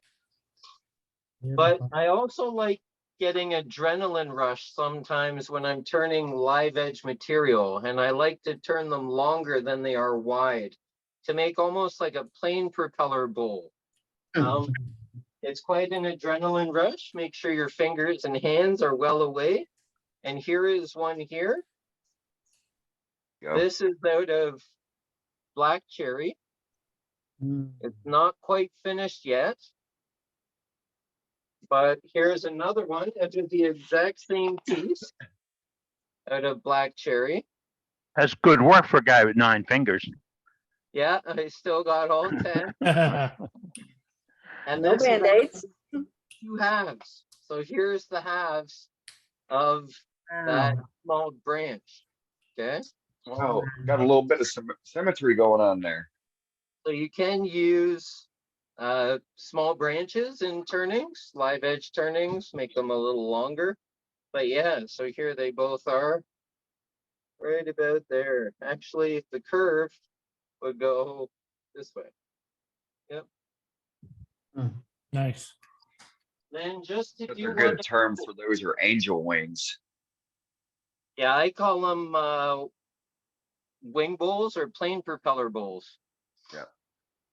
Here's one that's even longer and skinnier and shallower and thinner. Shinier. And it's shinier. And shinier. Yeah. It And looks like a snowboard. What kind of wood is that, Cade? this is poplar. This was Poplar. tulip poplar that was turned wet when I got it. This is the same tulip poplar, probably 6 years later, air dried. So it color changes, it gets spalting, staining within the wood. The other Natural one was mineralization. nice and crisp colors. Another couple other ones were boxes I did, box demos. So this was a box demo I did on multi-access finials. Oh, that hurts my eyes. Oh, man. Very nice. And the body of this box is ambrosia maple. We could see the inside, ambrosia maple. Now, did you start out by telling us you turned that finial with the skew? Yes. Yeah, I thought so. I just want to reiterate that because that's work. what scares me. That is gorgeous work. Dr. Seuss would be proud. Oh, it's totally safe with the skier. Yeah, you can turn it with a spindle gouge or a skew, but you definitely have to have that bevel rubbing, even on that whipping around ghost wood. Maintain that bevel rubbing support, otherwise it will be quite a violent catch. Quite eye-opening. So this was my practice piece for my demo. And the one I turned in my demo was this piece. The finial on this one with the ambrosia maple is crabapple.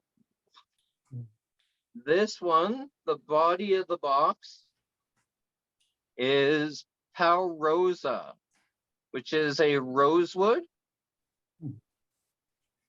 And the finial on this one is black cherry. The middle section looks like a duck. Yeah, it can be. Yeah. Yeah. There's so many different elements and offset and angles in the finial. When I do them, multi-axis finials are asymmetrical, but you can still create symmetrical aspects within it. This one is very asymmetrical because I wanted to show multiple different styles of techniques of multi-axis turning, but I do like it overall for the box. But you also need to make the finial proportional to the box. This finial is much larger for the proportions of this box, but again, it's asymmetrical. I'm not following all the rules, and I like the outcome. It's fun to break the rules sometimes. And I mean, even though people with art degrees or symmetry, artistic degrees may not like it, there's always someone out there who will always love it. Yep. So, yeah. I know, it's wonderful. Couple more things. This was a demo 3 weeks ago. I did a demo on turning a box with inlaid epoxy medallions. So I'll show you my practice pieces first before I show you the demo piece. This was a practice piece. This is roasted ash. It's not quite finished yet. And then this is the epoxy medallion that was cast by myself in molds. It's got gold flake, silver flake, opalescence in it to give it the stone sort of irregular swirls within it. And then I had to do one in regular ash with that, which had some olive in it. And this one is out of regular ash. Gorgeous. With a little bit of olive in it there. It's almost like a Beautiful. little happy face. And Like a then this horseshoe. one, yeah, or a horseshoe or an island or. Hey, Cade, and what's, then Cade, what's your finishes on these? the finish is tongue oil. Tongue oil. There you go. Yep, Never tongue oil. changes. And that's another epoxy medallion I cast. And these were the two practice pieces. Now the piece I turned in the live demo, the box is made out of Power Rosa. It's not quite shined up to my standard yet, but my finishing room has lots of stuff in it. So it takes quite some time to put finish on everything. And when I did this, I asked the crowd, do they want me to do a medallion or did they want me to do an epoxy flame?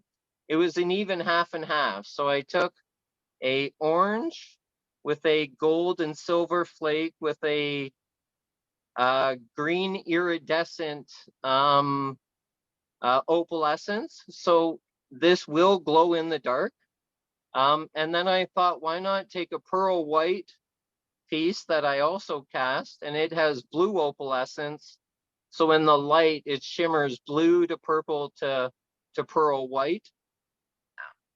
So I figured I would do that for everybody. And then the inside is not Beautiful. quite finished yet. And then last Beautiful. week, thank you. Last week I had a demo for a club in England on turning teardrop boxes. So this is a teardrop box, and this is out of butternut. Nice. Here's the inside. The wall thickness is 1/8 of an inch. It's not quite finished on the inside yet. I did sand it with a 400, so it looks scratched. But once I put finish on it, it will look just the same as the exterior. That's almost finished. So that was a practice piece for my demo. This was also a practice piece in tulip poplar for that same demo. And this one I decided to put some color on it, dye it a little bit. And then the one I turned in the demo is this one, which was out of tulip poplar. I haven't colored it or embellished it yet. But that was the one I turned in the demo. Beautiful.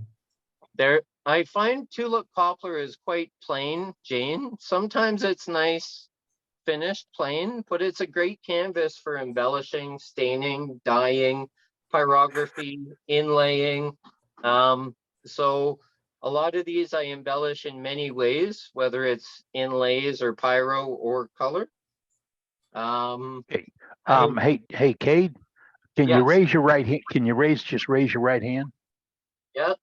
Okay. Thank you for volunteering to do that as a demonstration for us. Dane will be in touch. Gotcha. Sorry. That's great. One last thing. I did a demo on my footed boxes. So here is a footed box. Ooh. Nice. Now this was my practice piece. This is made out of cherry. It's not quite sanded yet, but it has been carved and blended. That's beautiful. Beautiful. Thank you. The lid is cherry and the finial is mulberry. So it will be a very bright yellow once I put stain on it. And there's the inside. This demo I did for Grand River Woodturners on Saturday morning. And the piece I turned in the demo is this one. This is the one I finished. And this is the one, this is just tulip poplar with tung oil on it. There's the top. I usually stain or color that ring. And the finial is honey locust. I've been turning all day, so some of the tannins have dyed my fingers or my hands. But that's honey locust. There we are there. Very nice. Preparing for the cold, getting after the cold. Yeah. And my next demo is next month. I'll just show the piece. I did this today. And then if anyone's interested, I'll put the information in the chat. So this is what I'm going to be doing. It's a lidded, footed bowl. Now the lid is black walnut, looks like an eye or a little cyclops smiley face. The finial is his nose. The base of the bowl is cherry.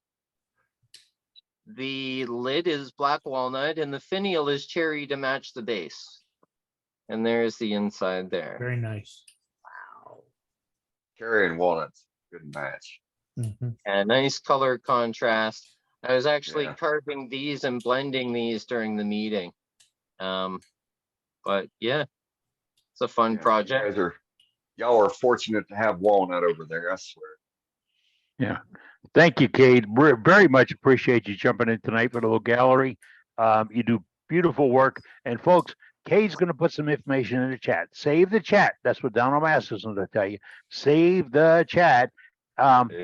Because some of these are IRDs and some with clubs. And if your club is looking for number one, awesome demonstration, you have to tune into this guy. You have to watch him.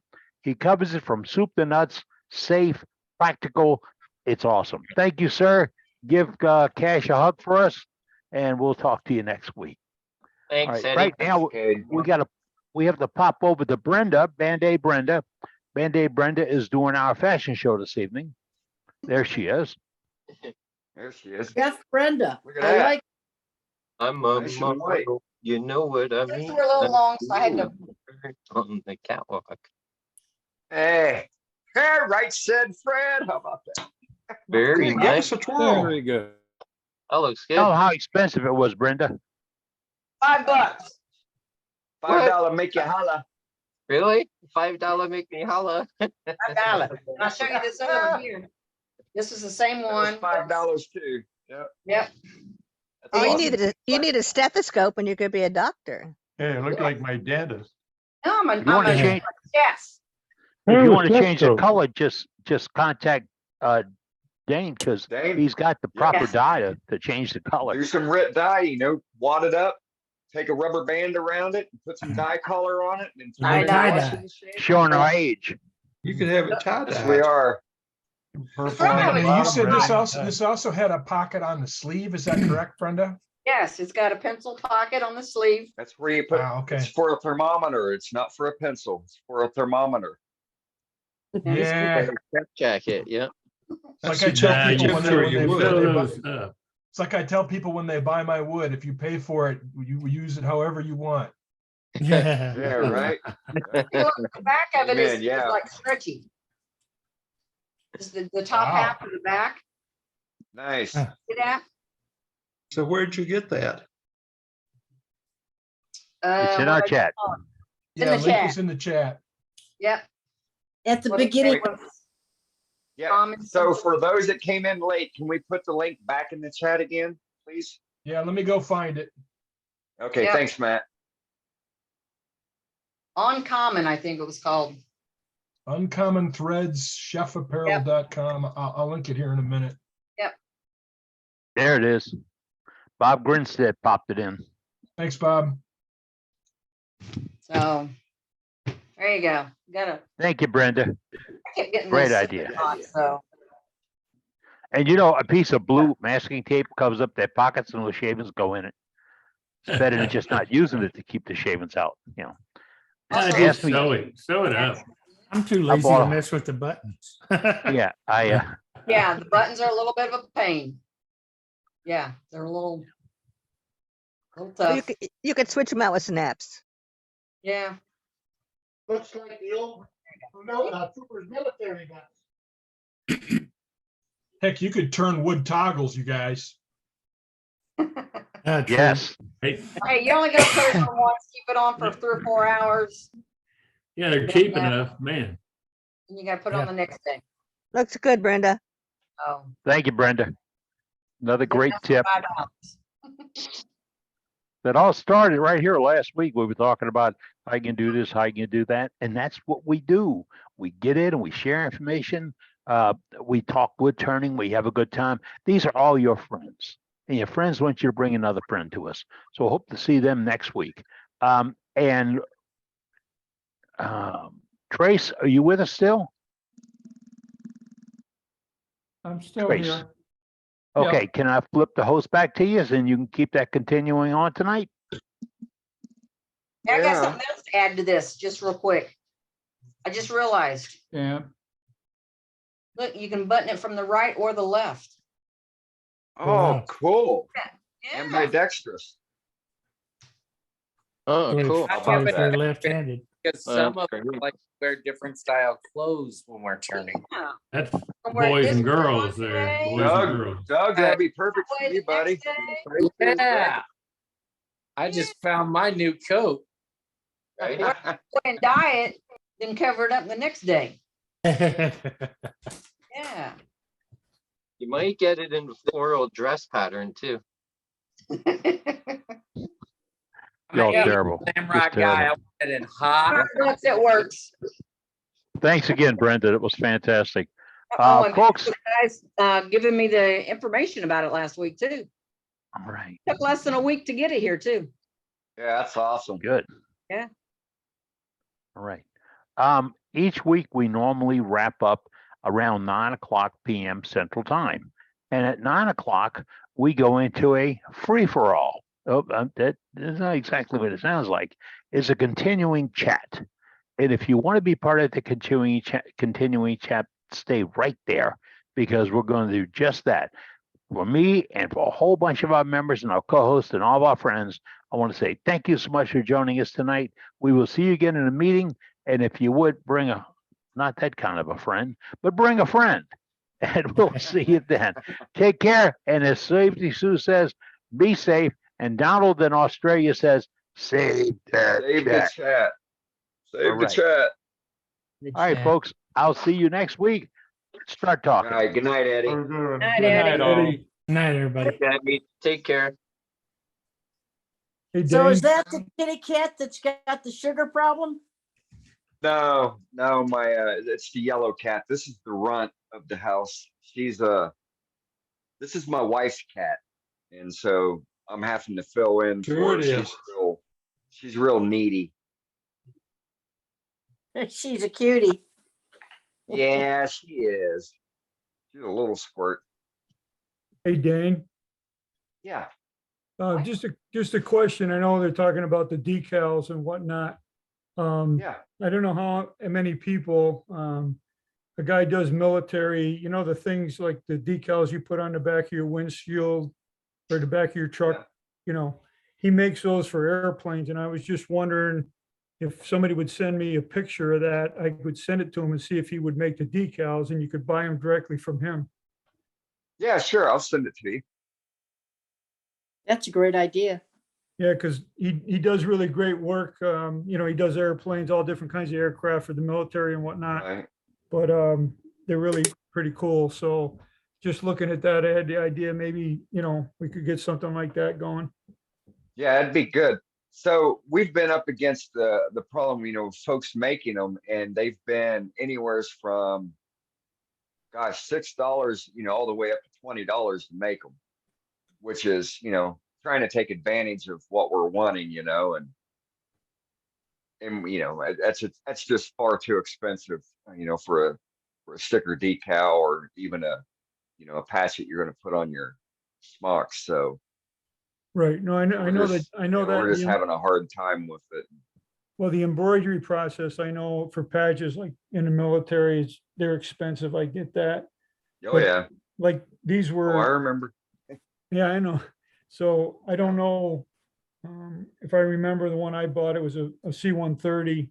It was like $8, but you're dealing directly with him, you know, so whoever wanted one, no money would change hands through, you know, our agency or whatnot. It would just be directly through him, but he may be able to make them for us. Okay. Yeah, I'll take a picture either later tonight or in the morning and send off to you, Robert.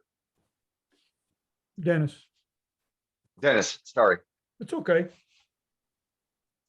Well, it was a cross between, you know, I had a 50-50 chance of getting it right. That's okay. So with it being Dennis, can you shoot me your cell phone number in chat? That way I don't have to download it. Yep, I'll do that. Great. And then I'll shoot you mine back as well. That way, you know, it's me.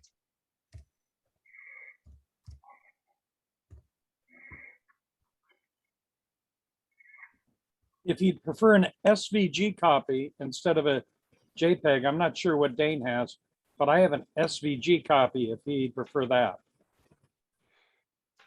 That would go along. That would probably save him on his setup for it, Dave. So Right, that would be that's what I good was as thinking. well. Yeah, absolutely. So if you'd say, send me a copy of your email, I'll send you an SVG copy of it. Sounds good. I'll do that, Dave.